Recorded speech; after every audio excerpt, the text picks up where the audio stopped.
సభాధ్యక్షులు రాష్ట్ర ఆర్థిక శాఖ మంత్రివర్యులు హరీష్ రావు గారు,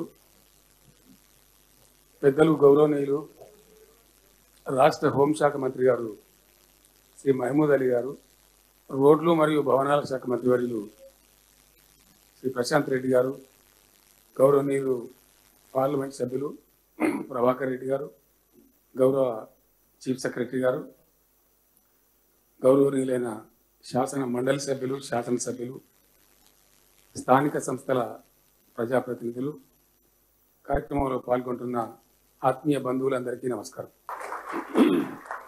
మొదటగా సిద్దిపేట జిల్లా ప్రజాప్రతినిధులకు, ప్రజలకు నేను హృదయపూర్వకమైనటువంటి అభినందనలు తెలియజేస్తా ఉన్నా.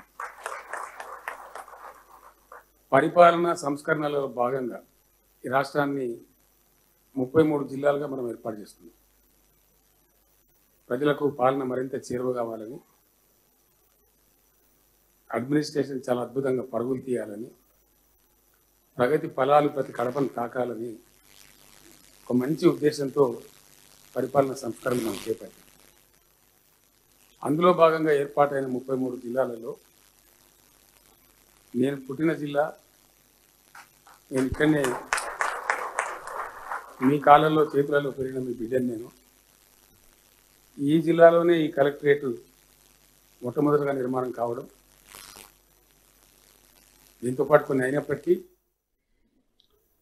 ఈ జిల్లానే మొట్టమొదటి కలెక్టరేట్ భవనాన్ని, పోలీస్ శాఖకు సంబంధించిన కమిషనరేట్ బిల్డింగ్ను ఈరోజు ప్రారంభించడం చాలా చాలా సంతోషం. జిల్లా ప్రజలకి, జిల్లా అధికారులకి అందరికీ కూడా నేను అభినందనలు తెలియజేస్తాను.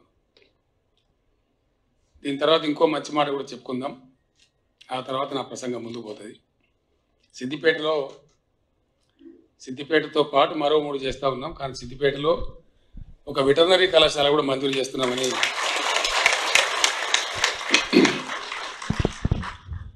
సిద్దిపేటతో పాటు ఈ ప్రజావేదిక కాబట్టి మొత్తం నలువైపుల తెలంగాణ రాష్ట్రంలో ఈ వెటర్నరీ కళాశాల ఏర్పాటు కావాల్సింది. రాజధానికి ఉత్తరంలో సిద్దిపేట, తూర్పులో వరంగల్లో ఒకటి, దక్షిణ తెలంగాణలో నల్గొండ జిల్లాలో నల్గొండలో ఒకటి, పశ్చిమ తెలంగాణలో ప్రశాంత్ రెడ్డి గారి జిల్లా నిజామాబాద్లో 4 వెటర్నరీ కళాశాలలు శాంక్షన్ చేస్తూ ఉన్నాం. సిద్దిపేట వెటర్నరీ కళాశాల బిల్డింగ్ ఈ రోడ్లోనే రావాలని నేను గౌరవ మంత్రి గారికి, జిల్లా కలెక్టర్ గారికి రిక్వెస్ట్ చేస్తాను. సిద్దిపేటకు చాలా భవిష్యత్తు ఉంది. ఇది సెంట్రల్ తెలంగాణ, రాజధాని హైదరాబాద్లో ఉన్న తెలంగాణ రాష్ట్రం కోసం ఉద్యమం మొదలుపెట్టిన సందర్భంలో వి ప్రకాశ్ అని ఒక మిత్రుడు ఉండేవాడు. ఆయన ఒక పుల్ల బట్టి కొలిసి, సార్ నిజంగానే సిద్దిపేట నడిగడ్డ తెలంగాణ అని చెప్పి, గరిమనాభి తెలంగాణ. ఆనాడు 69 ఉద్యమంలో వచ్చిన మొట్టమొదటి ఉప ఎన్నికలో ఇక్కడి నుంచే తెలంగాణ ఉద్యమకారుడు స్వర్గీయ మదన్ మోహన్ గారిని గెలిపించడం జరిగింది. నేను మొదలుపెట్టిన మలిదఫా ఉద్యమంలో కూడా ఇక్కడి నుంచే ప్రజలు అదే ఉధృతమైనటువంటి తెలంగాణ భావజాలను కూడా ప్రస్ఫుటింపజేయడం జరిగింది. నిజంగానే సిద్దిపేట నడిగడ్డ కాబట్టి ఈ గడ్డకు ఆ యొక్క గౌరవం హమేషా ఉంటుంది, అందులో అనుమానం కూడా లేదు. అన్నీ జరిగినాయి, ఇంకా చాలా జరుగుతాయి. మన హరీష్ వచ్చినప్పుడు మాట్లాడుతూ ఉంటే సిద్దిపేటలో ఎండాకాలం వస్తే నా బతుకు యుద్ధంలాగా ఉండేది. పొన్నాల కాడ బాయిలు కొనడు, ఇరుకోడు కాడ బాయిలు కొనడు, ట్యాంకర్లు పెట్టి తీసుకుపోవడం, మంచినీళ్ళ కోసమే ఎన్నో రకాల ఇబ్బందులు పడ్డాం. మీ అందరికి తెలుసు, నాతో పనిచేసిన మిత్రుడు కమలాకర్ రెడ్డి గారు ఉన్నారు, మా బాలరెడ్డి ఉన్నాడు, మా పెద్ద సుధాకర్ ఉన్నాడు, ఎంత ఉన్నారు కనపడతా ఉన్నారు ముందర. అనేక మంది మిత్రులు ఎన్ని బాధలు పడ్డామో ఒక్కొక్క ఊరిలో జ్ఞాపకం చేసుకుంటే చాలా చాలా చాలా. ఆయన ఉన్నారో లేదో, మందపల్లి తిరుపతి గారు ఉన్నారా? సో మందపల్లి గ్రామంలో మొత్తం బోర్లు ఎండిపోయినాయి ఒకసారి, మొత్తం ఒక్కటి ఉండే చివరికి అది కూడా పోయింది. పొద్దున 5:30కే బయలుదేరినాము. ఇంద్రసేనారెడ్డి గారని చాలా గొప్ప వ్యక్తి, గొప్పోడు, పంచాయతీరాజ్ డిప్యూటీగా ఉండే. అంటే అప్పుడు ఈ ఆర్డబ్ల్యూఎస్ వేరే లేకుండా రెండు కలిసి ఒకటే ఉంటుండే. ఏం చేద్దాం నిశాన్ రెడ్డి గారు అంటే పోదాం సరిగ్గా మనమే పోదాం పని ఒక 3 రిగ్గులు తీసుకొని ఆ జియాలజిస్టో మన్నో మశానం తీసుకొని పోయినాం. ఆ జియాలజిస్ట్ ఎన్ని రకాలు, వాడు మీటర్ పట్టుకొని వస్తాడు, వాడు తాళపు గుర్తు పట్టుకొని వస్తాడు, వాడు తంగేడు పుల్ల పట్టుకొని వస్తాడు, వాడు రాగి తీగ పట్టుకొని వస్తాడు. అది యాద్ చేసుకుంటేనే భయం అవుతుంది అలా. అంటే అంత గోస ఒక నీటి చుక్క కోసం, సాగునీళ్లకు తాగునీళ్లకు. చివరికి వస్తే మనిషి చచ్చిపోతే కూడా అంత్యక్రియలు చేసి స్నానం చేద్దామంటే కూడా ఎమ్మెల్యేకి ఫోన్ చేసి అన్నావు అర్ధగంట కరెంట్ ఇడిపి అని. ఆ రోజులు కూడా చూసినాం మనమే చూసినాం, మంది ఎవరు కాదు, అంత కోసం ఉండే. ఆ మందపల్లి కాడ పోయి ఒక 5-6 బోర్లు వేసిన మొత్తం దుమ్మే వెళ్తుంది. 2-2:30 అవుతుంది. చివరికి వాపసు వస్తున్నాం, దిగాలు పడిపోయి ఇంకేం చేయగలుగుతాం. ఇక ట్యాంకర్లు పెట్టాలి, సప్లై చేయాలని వస్తూ ఉంటే ఒక కుంట కట్ట దాడుతుంది. అడు ఉన్నది అడిగి ఏం కుంటారా భయ అంటే మామిడి కుంట సార్ అన్నాడు. మామిడి కుంట. ఓ రిగ్గును అని పిలిచి ఇక జియాలజిస్ట్ లేదు, తాళపు చీర గుర్తు లేదు, కొబ్బరికాయ లేదు, ఏం లేదు. ఆ నడి మత్తిపెట్టి గుర్తాడంటే అదృష్టంకు 3 ఇంచులు నిలబడ్డాయి. అప్పటిదప్పుడే నరసింహారెడ్డి అని మిత్రుడు ఉండే, అన్న 2:30 అవుతుంది, నువ్వు చెప్పకపోతే మాకు ఆలోచన లేకపోయా, మేము ఇక్కడ అన్నం తినాలి కదా, ఏదో మన ఇంటికన్నా చెప్పిపో నరసింహ తిరిగిపోదామని చెప్తే కోడిగుడ్డు అట్టు చేయిస్తానని చెప్పి, ఇప్పుడు ఆమ్లెట్ అంట మనం అందంగా, అప్పుడు కోడిగుడ్డు అట్టే అనేది చేయిస్తా అంటే ఆయన పాపం మనకి కడుపు చల్లకుండా మేము ఆ ఉన్న బోర్లకలో మోటార్ వీకి ట్యాంక్ కనెక్షన్ చేసి 3:30కు ఇంద్రసేన రెడ్డి గారు నేను ఇద్దరం కలిసి ఆ నరసింహారెడ్డి గారి ఇంటి కొత్త కడుపు అన్నం పెట్టి తిని రిటర్న్ వస్తున్నాం. వస్తుంటే మందపల్లికి బెడ్చి లేకుండా అంతకుముందు నేను ఎమ్మెల్యే అయినాకనే తిప్పలవాడు చేసినాం. ఆ బ్రిడ్జ్ కాడ రాగానే బాలయ్య అన్న డ్రైవర్ డే బాలయ్య బండి ఆపని ఆయన ఆపి ఇంద్రసేన రెడ్డి ఆపి ఒక మాట చెప్పండి సార్, మీరు ఇంత బాధపడతారు, మబ్బులు వేసేసి నాతో పాటు తిరుగుతున్నారు, ఈడ ఈ జియోగ్రఫికల్ ఫార్మేషన్ అంటే మట్టి పొరల యొక్క కథ నేనే దీనికి ఇంజనీర్ కాబట్టి నాకు తెలుసు, ఎన్నో బోర్లు వేయించినప్పుడు నీళ్లు పర్కోలేట్ అయితే సార్ ఈ మందపల్లి వాడి మీద ఒక చెక్ డ్యామ్ ఇద్దాం, వీళ్ళ బాధ తీరే అవకాశం ఉంటుందంటే మంచిదని చెప్పి ఆయన ఎస్టిమేట్ వేయించి తీసుకొని పోయి అప్పుడు రామకృష్ణ గారు అని చెప్పి ఒక ఆయన జడ్పీ చైర్మన్ ఉండే, ఆయన దగ్గర పోయి కూర్చొని ఆయన మెడ మీద కత్తి పెట్టినంత పనిచేసి శాంక్షన్ తెచ్చి కట్టేసి అద్భుతమైనటువంటి పర్పరేషన్ అయ్యి ఆ ఊర్లో అసలు గొప్ప గొప్ప పంటలు పండి. మందపల్లి అప్పుడు పెద్ద లడాయికూరు గ్రామం ఉండేది, పంచాయతీలు ఎక్కువ కేసులు, ఊరంతా ఒకటైపోయింది. దాంతో మాకు ఇంకో చెక్ డ్యామ్లో కావాలి, మా పంటలు మంచిగా పడుతున్నాయి, అన్ని బాధలు అనుభవించినాం. ఇవాళ మన సిద్దిపేటలో భగవంతుని దయ, మీ అందరి సహకారం, రంగనాయక్ సాగర్ సముద్రం లాంటి రంగనాయక్ సాగర్. నేను వస్తుంటే చెరువులు చూసాను, నేను చెరువులన్నీ నిండున్నాయి. మాణిక్యరెడ్డి కూర్చున్నాడు, గోరెపల్లి కాడ గోసగోసుండే కథ, ఎన్ని చెక్ డ్యాములు కట్టుకున్నాం, ఇవాళ అవన్నీ నిండినాయి. డాక్టర్ యాదవ్ రెడ్డి గారు, ఎలక్షన్ రెడ్డి గారు ఉన్నారు, దుమ్ములు వేసిపోయారండి హల్దీబాగులు, కోడలి బాగులు. ఏప్రిల్లో మొదలుపెట్టి మే దాకా అవన్నీ అలుగులు పారుతున్నాయి. ఇప్పుడు చిన్న జల్లు పడితే గోనెపల్లి వాగు దుక్కుతూనే ఉంటుంది, చిన్న జల్లు పడితే కూడవెల్లి వాగు పొంగి పొలుతుంది, చిన్న వర్షం పడితే ఎక్కడ పడ్డా, అది గజ్వేల్ కాడ పడ్డా, మిరుదొడ్ల పడ్డా, అలవాళ్ళ పడ్డా, ఏడబడ్డా అన్ని అలుగులు దుక్కుంటూ పోతే ఒక అద్భుతమైనటువంటి సుందర దృశ్యం. వీటి కోసమే మనం తెలంగాణ తెచ్చుకున్నాం, ఇంకే దానికోసం కాదు. దంబాచారం మస్తుగా మాట్లాడచ్చు, ఒక అలవాటు అయిపోయింది గవర్నమెంట్ల అధికారులకు, లీడర్లకు. అసలు పని విడిచిపెట్టి నేల విడిచి సాము చేస్తుంటాం. ఇప్పుడు నేను పదే పదే పదే పదే పల్లె ప్రగతి అని, చెట్లు పెట్టుమని చెప్పడం వెనకాల ఒక పరమార్థం ఉంది. మనందరం కలిసి చేసిన మనం తిప్పల పడ్డాం ఇక్కడ ఆ రోజుల్నే. అప్పుడు మనకి ఎవరి దిక్కు కూడా లేకుండే, కానీ తిప్పల పడ్డాం, చాలా కష్టం చేసాం అప్పుడే మనం. చాలా చాలా బాధ, జ్ఞాపకం వస్తే బాధ అవుతుంది, అనుభవించిన కష్టాలు కూడా. సత్యనారాయణ రెడ్డి గారిని ఇప్పుడు నేను పిలిచి మాట్లాడి, నేను ఆయన బావ అని పిలుస్తాను, సత్యనారాయణ రెడ్డి బావ. ట్రాన్స్ఫార్మర్ గాలబెట్టుకొని ఇచ్చిండు. నేను అక్కడనే ఉంది, ఎండాకాలం అయితే సబ్ స్టేషన్లో కూర్చోవాలి, ఇంక ఆడికి పోయలేదు. లేకపోతే రైతులు కరెంటు వాళ్ళని కొడతారు. వాళ్ళని నీ దయసార్జర్ని కూడా కూర్చో అంటే మీ బదులు నేను తండబడినామంటే పడితే కూర్చోండి. అంత కోస ఓ రోజు ట్రాన్స్ఫార్మర్ కాలిపోయి తీసుకొని వచ్చాడు. ఏమైంది అంటే ఇట్లా కాలిపోయింది, ట్రాన్స్ఫార్మర్ తొందరగా ఇచ్చి పంపించాను.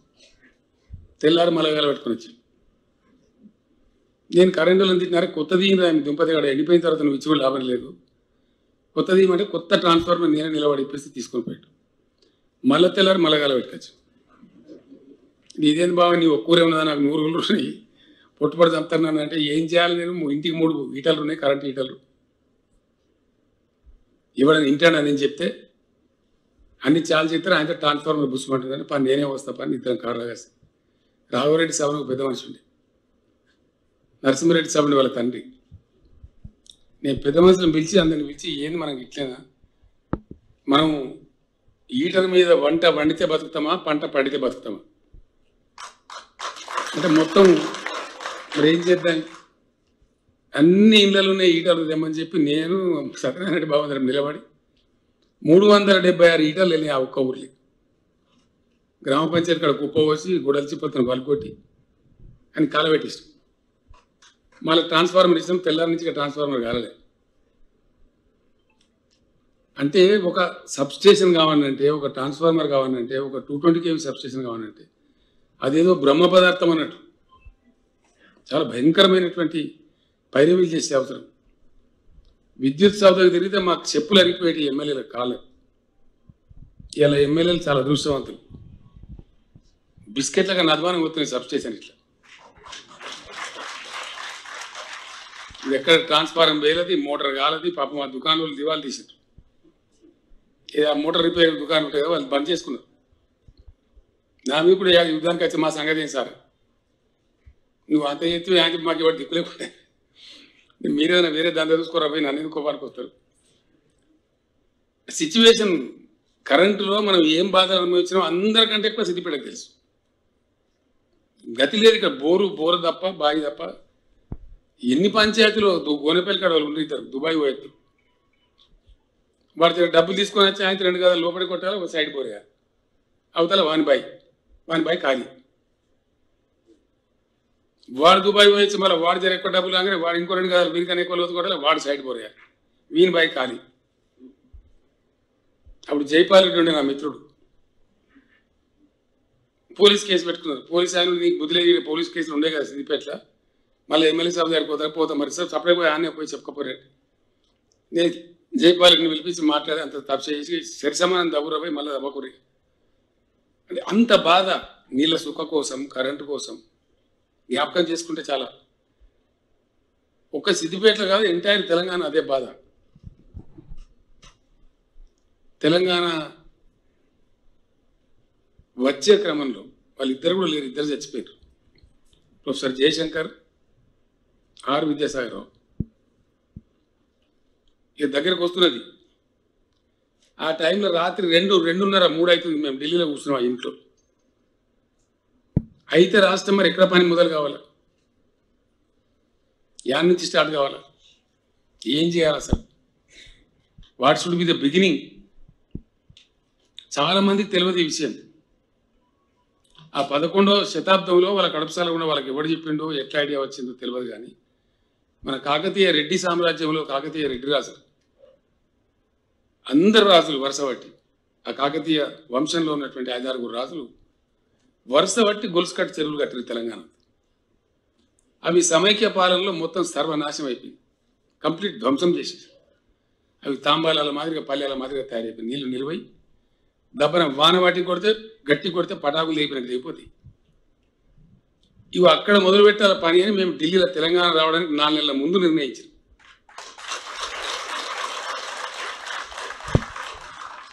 ఆ రాజులు చూపించిన తొవ్వ కాబట్టి వాళ్ళ పేరు పెడితేనే మనకు బరకత్ ఉంటుంది, పని మంచిగా అవుతుందని దాని పేరు మిషన్ కాకతీయ అని పెట్టి, వాళ్ళని తలుచుకున్నా కూడా అన్నం పుడుతుంది మనకని చెప్పి. తెలంగాణ రావడానికి 4 మాసాల ముందు ఢిల్లీలో పెట్టుకున్న పేరు అది.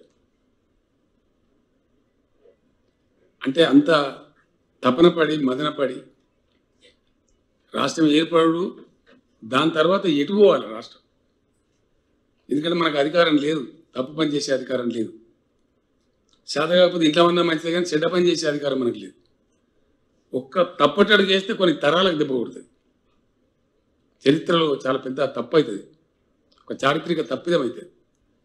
కాబట్టి ఏం చేసినా సరే పర్ఫెక్ట్గా ఉండాలి, ప్రజలకు మేలు కావాలి, పేద వర్గాల ప్రజలు ఏదైతే పెద్ద ఆయాసం ఉంటుందో ఆ బాధ పోవాలి, ఆత్మహత్యలు చేసుకునే రైతాంగం ధీమాతో ఉండాలి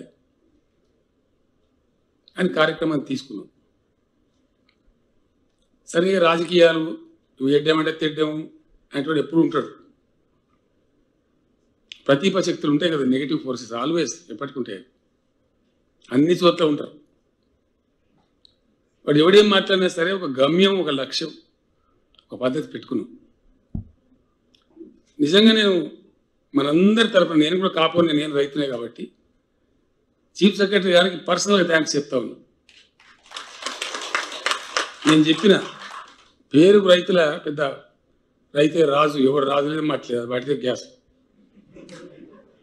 రైతు ఏంద్రా అంటే తెలంగాణ వచ్చినట్టు రైతు వెనక మరి చూస్తే అన్ని అప్పులు పని చేసుకొని తిరుగుతాడు. పటేలో అవసరం వస్తే ఆడికే సంతోషం, వెనక మరితే మొత్తం అప్పులే, అంతే కదా. అదే పక్క నేను అదే జాతరకి వచ్చినా కూడా తెలుస్తుంది బాధ. అది దట్ వాజ్ ద సిచ్యువేషన్. ఒక లైన్ పట్టుకొని మెల్లమెల్లగా పోతే కరెంటు బాగా చేసుకున్నాం. ఫస్ట్ బాగా చేసుకొని దాన్ని 24 గంటలకు తెచ్చి, ఇక మనోళ్ళు అయితే వట్టిగానే బుస్తుమంటారు, లేకపోతే తుస్తుమంటారు. 24 గంటలు ఇవ్వగానే వద్దుసారు బేకార్ అవుతుంది, అనవసరంగా అలవాటు అయితే మీకు తెలియదు, ఉండాలి. అది పంటలు పండుతాయి. నేను చెప్తున్నా, మీరు అద్భుతాలు చేస్తారు, మీరు శ్రమ చేసిన వాళ్ళు, మీ చేతిలో లక్ష్యం ఉన్నది. ఈరోజు నిజంగా చెప్తున్నా, మనసుతో చెప్తున్నా, నా గడ్డ నేను పుట్టిన గడ్డ కాబట్టి కళ్ళలో ఆనంద బాష్పాలు వచ్చే పరిస్థితి. ఇవాళ తెలంగాణలో 3 కోట్ల టన్నుల వడ్లు పండినాయి. 3 కోట్ల టన్నులు. దేశానికి కిరీటం లాగున్న రాష్ట్రం నిన్న మొన్నటి దాకా పంజాబ్, అగ్రగామి రాష్ట్రం. వాళ్ళ దగ్గర వండేది 2 లక్షల టన్నులు, 2 కోట్ల 2 లక్షలు. Today Telangana 3 crores tons of paddy. కేంద్ర సర్కార్కే, ఫుడ్ కార్పొరేషన్ ఇండియాకే 1,40,00,000 టన్నుల వడ్లు జోకినాం. నా లెక్క కాదు, ఇది కేంద్ర గవర్నమెంట్ లెక్క. మన దగ్గర ఆర్డీఓ ఉండే కదా అనిల్ అని చెప్పి జనగామైన, ఇప్పుడు సివిల్ సప్లైస్ కమిషనర్ ఉన్నాడు. మన సిద్దిపేట ఆయన శ్రీనివాసరెడ్డి ఉన్నాడా? శ్రీనివాసరెడ్డి వెళ్ళిపోయినట్టున్నాడు. శ్రీనివాసరెడ్డి ఇప్పుడు దాని చైర్మన్, మన పిల్లగడ, మన ఇరుకోటి శ్రీనివాసరెడ్డి. నిన్నటి లెక్క 91 లక్షలు జోకిరు. నిన్న 91 లక్షల టన్నులు. ఇది ఎట్లా సాధ్యమైంది? 9 లక్షలు దిక్కు లేకుండే, 9 లక్షలకు లేదు. తెలంగాణలో మనం వాడుతున్న ఎరువులు అన్ని పంటలకు కలిసి 26 లక్షల టన్నులు ఎరువులే. ఇక డిఏపి, యూరియా, పొటాషియం అట్లాంటి అన్ని కలిపి.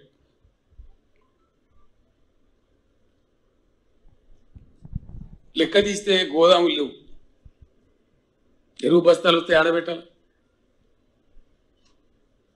భయంకరమైన పరిస్థితి. మొత్తం తెలంగాణ ప్రాంతంలో సిర్ఫ్ 4 లక్షల టన్నుల గోదాములే ఉండే. అప్పుడు హరీష్ దగ్గర ఉండే పోర్ట్ఫోలియో మార్కెటింగ్ శాఖ అర్జెంటుగా చెప్పింది కావాలి, 25 లక్షలు తీసుకొని పోవాలని చెప్తే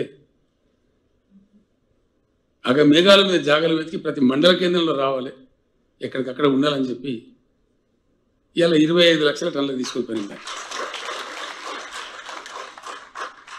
ఎరువు బస్తాలు కావాలంటే పోలీస్ స్టేషన్లో పెట్టి అమ్మి అన్నాడు మహానుభావులు. ఇలా ఎరువు బస్తాకు తిప్పాలి కదా, ఉన్నదే మరి ఇది ఎట్లా జరిగింది? అప్పుడు వాడేది అంత కలిస్తే 6-7 లక్షల టన్నులే. దానికి పోలీస్ స్టేషన్ కడుక్కోవాలి, చెప్పులు పెట్టాలి లైన్లో. 2 రోజులు ఉంటే అది కూడా 2 బస్తాలు దొరుకుతాయి, దొరికినట్లు తెలియదు పరిస్థితి. ఇదంతా కూడా ఒక మార్పు, ఒక పట్టుదలతోని, కన్విక్షన్తోని ఇట్లా జరగాలి అని ఒక లక్ష్యం పెట్టుకొని దాని వైపు సిన్సియర్గా ప్రయాణం చేస్తే ఇవి సాధ్యమైతే. ఈ వట్టిగా ఆశామాష నోటకెళ్ళి మాట్లాడంగానే జరిగేటి కావు. వాక్శుద్ధి కావాలి, చిత్తశుద్ధి కావాలి, లక్ష్యశుద్ధి కావాలి. అప్పుడే సాధ్యమవుతుంది. మాట్లాడే మాటలు కూడా శుద్ధి ఉండాలి, చేసే ఆలోచనలు శుద్ధి ఉండాలి. లక్ష్యం వైపు కూడా సీరియస్గా ఆ శుద్ధితో పోతే లక్ష్యం చేరుకుంటాం. ఇలా కొంతమేరకు చేరుకున్న తెలంగాణ. కరెంటు ఏం కాదు, ఇక మనమే ఇతరులకు ఇచ్చే పరిస్థితి పోయింది. ఎవడైనా చెడగొట్టాడు వచ్చినా కానీ చెడగొట్టలేడు, అంత పటిష్టం అయిపోయింది. మంచినీళ్ళు తెలంగాణలో మంచినీళ్ళకి బాధ రాదు. మిషన్ భగీరథ అది కూడా ఒక విప్లవం. ఎక్కడ లేదు భారతదేశంలో. నరకుడు మత్తగా నరుకుతాడు. అడ్డం పొడవు మాట్లాడదు. కొన్ని రాజకీయ పార్టీలు కూడా మాట్లాడతాయి. వాళ్ళకు సిగ్గు శరం ఏమైనా ఉంటుందో నాకు అర్థం కాదు. మాట్లాడటానికి ఏముంది? నేను చెప్పమంటే నేను 20 పద్యాలు చెప్పి మాత్రమే చెప్తా కదా. కానీ పని కావాలి కదా. పని అయితే ప్రజల అనుభవంలోకి రావాలి కదా. పని జరగడం కాదు, అది జరగాలి. జరిగిన పని ప్రజల అనుభవంలోకి రావాలి. నేను చెప్పేటి అన్నీ జరిగినాయి. నేను చెప్పే స్టోరీ కాదు, ఎక్కడో జరిగిన పని కాదు. మన దగ్గర, మన కళ్ళ ముందర మనం చేసుకున్న పని. ఎవరినైనా చెప్తారు, ఏ ఊరికైనా చెప్తారు. చీఫ్ సెక్రటరీ గారికి నేను థ్యాంక్స్ చెప్పాను. ఎందుకు చెప్పినా? పేరుకు రైతు కానీ మన్ను కూడా లేదా, కూర్చుని మాట్లాడుకునే జాగ దిక్కులేదు. రైతు వేదిక కట్టాలి. ఇండియాలో ఎవరైనా కట్ట మనకు అనవసరం, మనం కడదాము.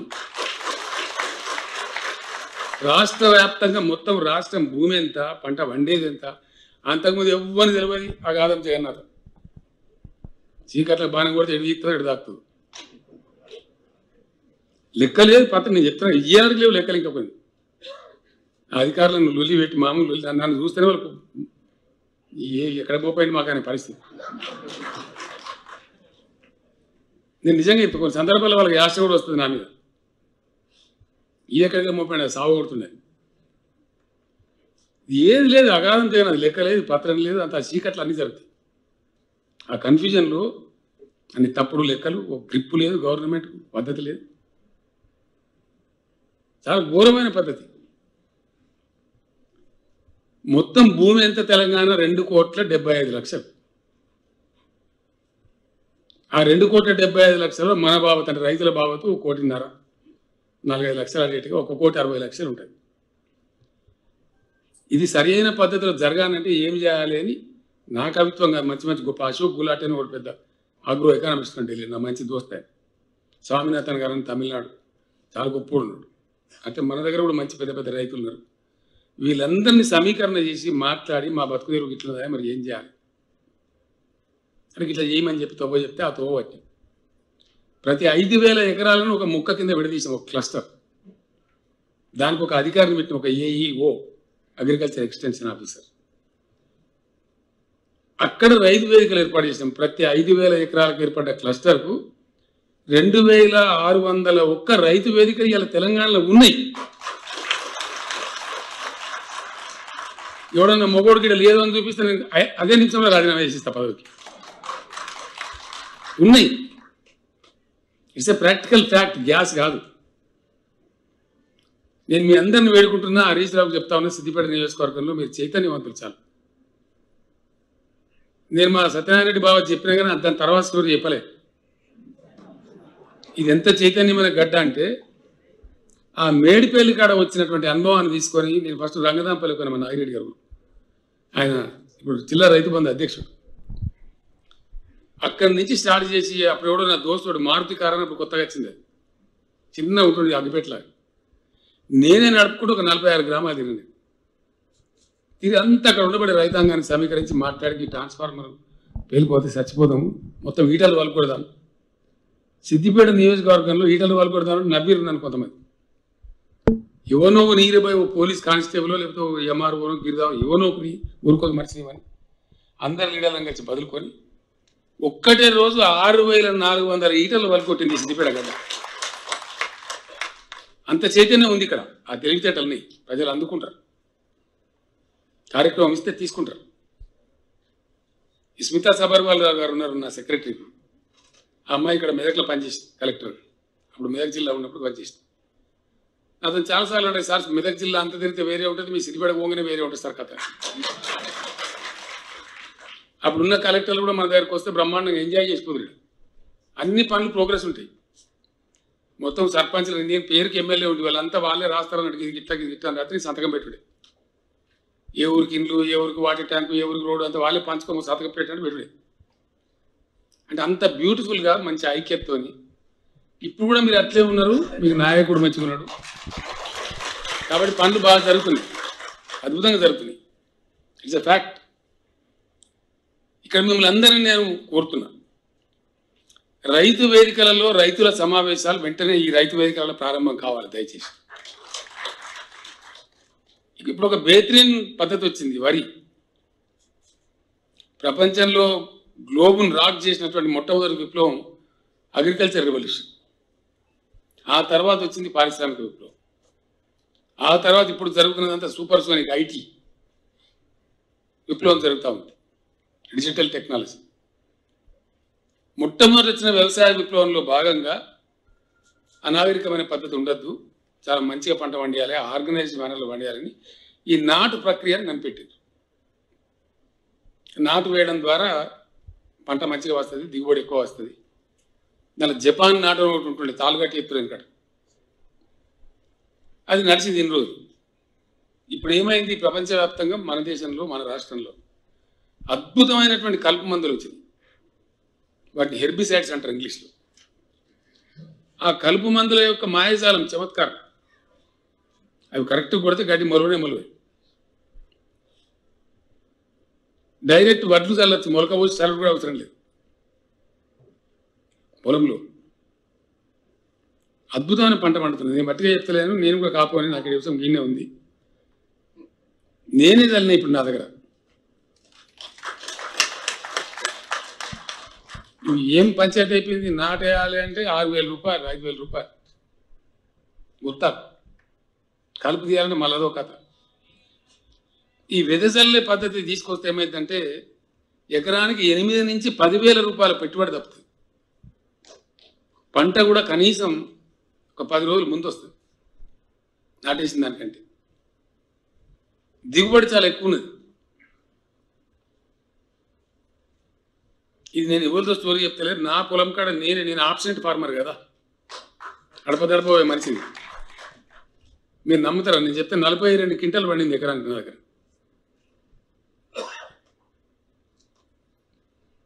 ఆయన గుడివాడకి వెళ్ళి ఆంధ్ర ఆయన రైతు వచ్చినుండే. ఆయన చూసుకుంటే సార్ మాది చెప్తాం మేము కృష్ణా డెల్టా అట్లా ఇట్లా మాది ఇట్లా ఉండదు సార్, నీ చేను మీద పిట్ట నడిచిపోతుంది ఇప్పుడు వరికంకుల మీద, మా దగ్గర కథ లేదు అని చెప్పిండు. వెదజల్లితేనే పండింది ఆ పంట.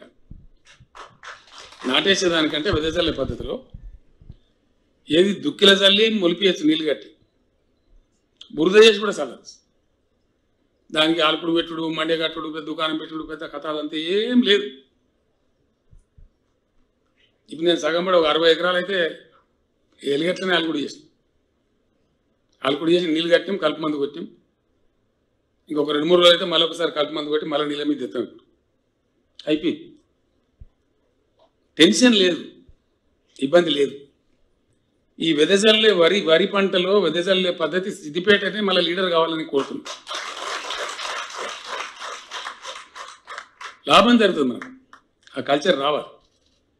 అందుకోసం ముఖ్య నాయకులందరినీ కోరుతా ఉన్నాను నేను, మీ ఎమ్మెల్యే గారితో పాటు ఎంపీ గారితో పాటు ఒక 4 రోజులు ఊరూరు తిరుగుండ్రి, ఎవరికి సంజాయించండి.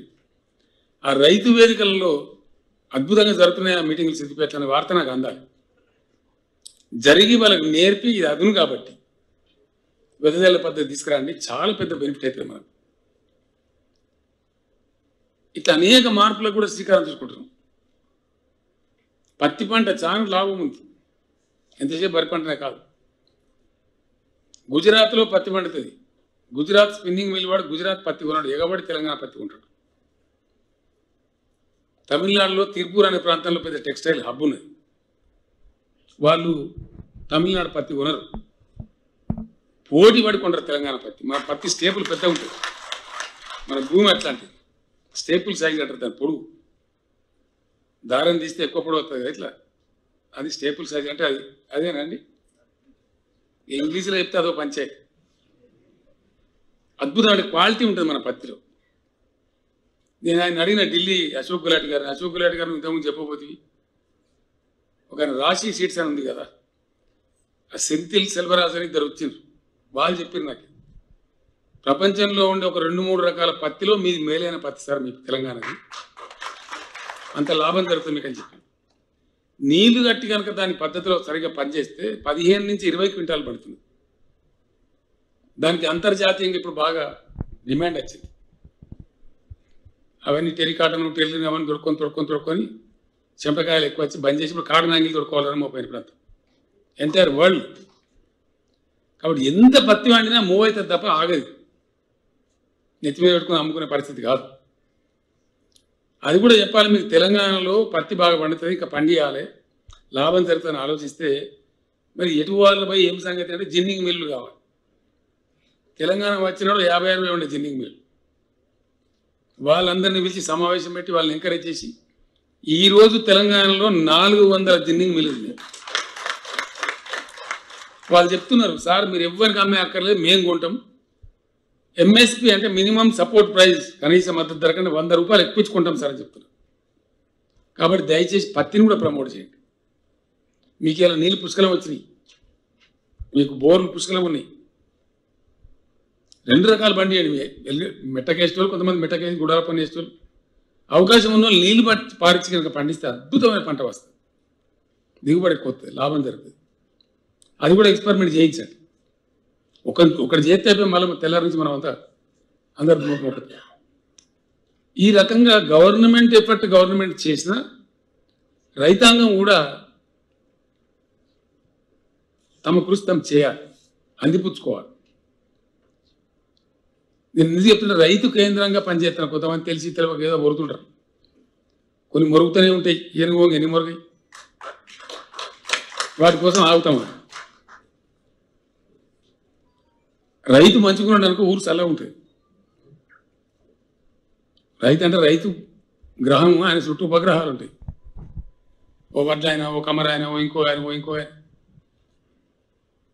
రైతు కానీ ఉండదు ముచ్చట. రైతు పండించి మనం 90 లక్షల టన్నులు జోకినాం, ఎవడు తీసుకుపోయి మనం వచ్చేవాళ్ళం.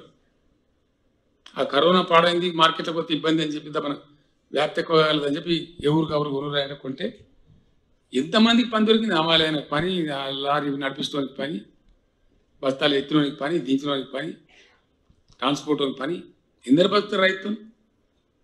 ఆ రైతు పండించిన తర్వాత రైస్ మిల్లు, దానిలో బతికేటోడు ఎందరు? ఆ వడ్డు పట్టేటోడు, గత చేసేటోడు, కూర్చేటోడు, సంచిలో నింపేటోడు, ఆఖరిగత దుకాణం కూడా అమ్ముకొని బతికేటోడు. సిద్దిపేటలో వెనకడ ఇక్కడ ఎమ్మెల్యే ఉన్నప్పుడు సేట్లు అనేది కాలం కాకపోతే మా పని కూడా వస్తుంది సార్ అని. మీకెందుకు మీకు వ్యవసాయం అయిద్దా అంటే లేదు సార్, వాళ్ళు చక్కగా ఉంటేనే మా దుకాణం పడుతుంది. రైతు అంటే అంత అద్భుతంగా జరుగుతుంది. రైతు చల్లగా ఉంటే దేశం చల్లగా ఉంటుంది, డెఫినెట్గా ఉంటుంది. అది నేను బలంగా నమ్మే వ్యక్తిని. నేను గ్రామీణ ప్రాంతం నుంచి పోయినా కాబట్టి నాకు అవగాహన ఉంది. కాబట్టి ఇలా నా మిత్రులను పిలిచి వస్తారు మాట్లాడి, వాళ్ళు తిట్టిరు నన్ను. ముఖ్యమంత్రి అయినాక అప్పుడు పిలిస్తే వచ్చారు, తిట్టిరు. నువ్వు గంటల మందాల మనిషి తీరా, నువ్వు ముఖ్యమంత్రి అయినాక మళ్ళీ రైతులు మర్చిపోయారు. హైదరాబాద్ వడంగానే మర్చిపోతారు బిడ్డ మీరు. ఏం చేయాలి అని అడిగి మదనం చేసినాం. ఏమైనా చేద్దామంటే ఏంటంటే అందులో గీకెటోడు గోకెటోడు తయారని చేసేది చక్కగా రాదు. దఫ్తర్కు పోవాలి, దరఖాస్తు పెట్టాలి, ఊరికి 4 పైరవకాలు రెడీ ఉంటుంది, అంతే కదా. ఇప్పుడున్న పద్ధతి లేక ఆఫీసులనే రైతు బంధు ఇచ్చారు, తీరా మనిషికి 100 రూపాయలు తీరు పక్క మాటనే కదా. నేను ఆలోచన చేస్తే ఒక ఫ్రెండ్ చెప్పిండు, సార్ నువ్వు ఒక పని చేయి దయచేసి, నువ్వు 10 రూపాయలు 5 రూపాయలు ఒక పైసి ఆ ఇచ్చేదేదో డైరెక్ట్ రైతుకి. అప్పుడు ఆయన అక్కడిని బట్టి ఆయన వాడుకుంటాడు ఆ పైసలు. ఆయనకి ఎరువు బస్తా కావన్నా, ఇత్తనం కావన్నా, దబ్బన వానకాలంలో 4 బస్తాలు ఎక్కువ వచ్చినాక తెచ్చినానుకో, నా దగ్గరనే మిగిలింది. అప్పుడు నేను 4 బస్తాలు కొనుక్కోను కదా, నాకు వేరే అక్కర్ని కూలి ఆయనకి ఏమన్నా దేనికి పెట్టుకుంటా, నా ఇష్టం, చేతులు నా పైసలు ఉంటాయి. లేదు నేను ఎరువు బస్తాలు ఇస్తాను అనుకో, ఈ బస్తాలు ఆ బస్తాలు మళ్ళీ 2 బస్తాలు అమ్ముకోవాలి, మళ్ళీ అదో దందా. కాబట్టి డబ్బు ఈసారి నువ్వు ఎంత ఇస్తావో, నీ శక్తి ఎంత ఉందో అంత ఆలోచన చేసి, అందులో నుంచి పుట్టింది రైతు బంధు. రైతు బంధు ఎట్లా వస్తుంది? టంగ్ మారుతుంది సెల్ ఫోన్లో మెసేజ్. మధ్యలో గీకెటోళ్ళు లేడు, గోకెటోళ్ళు లేడు, దఫ్తర్ లేదు, దరఖాస్తు లేదు. ఉన్నదా? మంచిగా లేదు. రైతులకు మంచిగా ఉంది, కడమలో కొందరికి మంచిగా లేదు.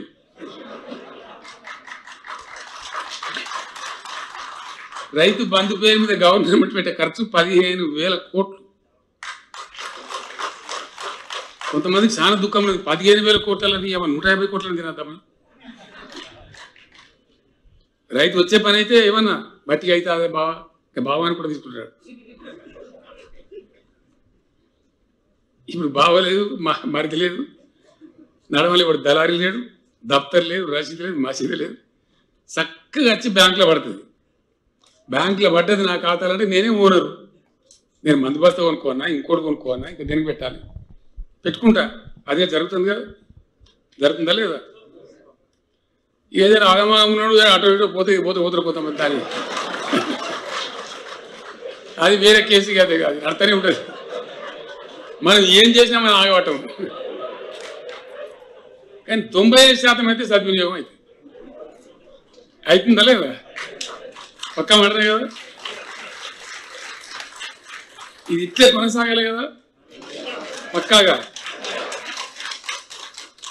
ఇది రైతు రాజ్యం.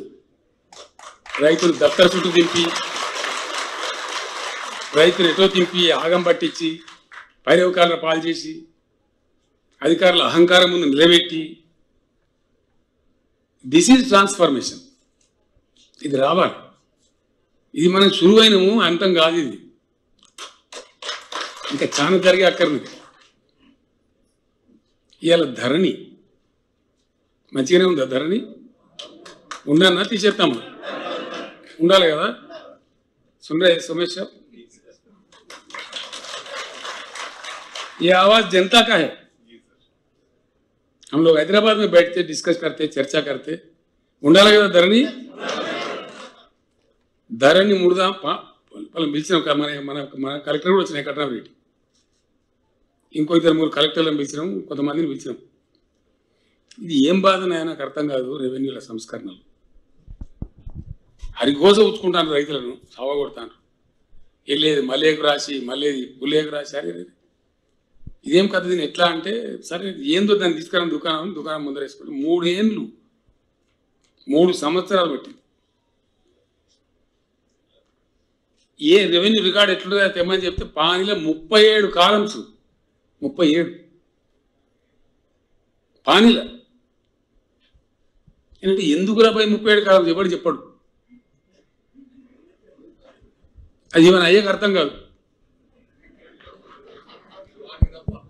వానికి తప్ప. ప్రశాంత్ రెడ్డి చెప్తున్నారు, ఆయన కూడా వెళ్తున్నారు కాబట్టి చెప్తుండ్రు. 37 కాలం పెట్టింది. నేనంటే వద్దుపోయి 37 కాలం ఎందుకు కన్ఫ్యూజన్ తీసాను. అబ్బాబాబు ముట్టుకోవద్దు, భూకంపం వస్తుంది, మొత్తం దేశం కూలిపోతా అన్నట్టు చెప్పి. ఇక నేను ఇన్న 15 రోజులు 3 కిలోమీటర్ కొరకు చంపేస్తా, 3 ఎవ్వరు చావడం నా జిమ్మదారు అని చెప్పి. కాబట్టి నేను అయితే నేను బాధ్యత వహిస్తావు. 37 తీసి పని 3 పెట్టించిన. ఫస్ట్ కొన్ని రోజులు నడిచింది, మీకు తెలుసా విషయం. ఏం కాలే, అంత సవ్యంగానే ఉంది. ఇక తొవ్వ దొరికించుకొని ఎంబడబడి పడి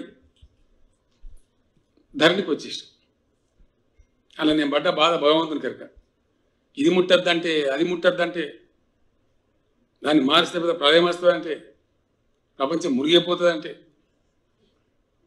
ఈ గజ్వేల్ కాడ నా పొలం ఉంది కదా, అక్కడ పక్కన కూడా పాపం రైతు ముదిరాజ్ సోదరుడు గరీబుడు పాపం పక్కకుంటాడు. నా దగ్గరికి వచ్చి అప్పుడు ఇప్పుడంతా సాయం అడితే చేసి ట్రాక్టర్ కావాలంటే ఇచ్చేది. నాకు తెలిసి 12 ఏళ్ళ కూడా నేను తెలిసి ఓ రోజు ఏడ్చుకుంటా, ఏమైంది మళ్ళీ అంటే ఏం లేదు సార్ నా భూమి ఇంకోరా. అరే నీ భూమి ఎట్లా నువ్వు అమ్మినా నేను అమ్మలే, మరి మీ అన్నగాడు తమ్ముడు ఎవడని అమ్మిండా? అమ్మలేదు సార్. మరి ఎట్లా పోయిందిరా మేడం? రాసిండు సార్ వాడు మన ధైర్యంగా. భయంకరం నేను చెప్తున్నా కదా, ఎవరి భూమి ఎవరికి రాస్తాడో తెలియదు ఇక. చాలా పెద్ద ట్రౌమా. అంటే వాడు ఏం చేయాలి, ఇప్పుడు వాడు ఏం చేయాలి? అప్పుడు స్మితా సబర్వాల్ గారే ఉంటుంది కలెక్టర్గా. నేను ఆమెకు చెప్పలే కానీ కింద వాణి మీద కూడా మీరు చేస్తారా, సంపద నేను చంపేస్తా అని చెప్తే ఆయన మళ్ళీ వాణి మీద 4 రోజులు చేసింది. నాకు తెలుసు కదా ఇట్లా ఎంతమంది మళ్ళీ ఎంతమంది పరిచయం. ఇంకోటి ఏం పెట్టి వాడు కొండి తలిగించారు. అనుభవదారు కాలం. అది అనుభవదారు కాలంలో ఏముంటుంది తెలుసా? పాని నకలు. అసలు పట్టదారి వీడు ఉంటాడు, ఇంకోటి అనుభవదారు అంటాడు.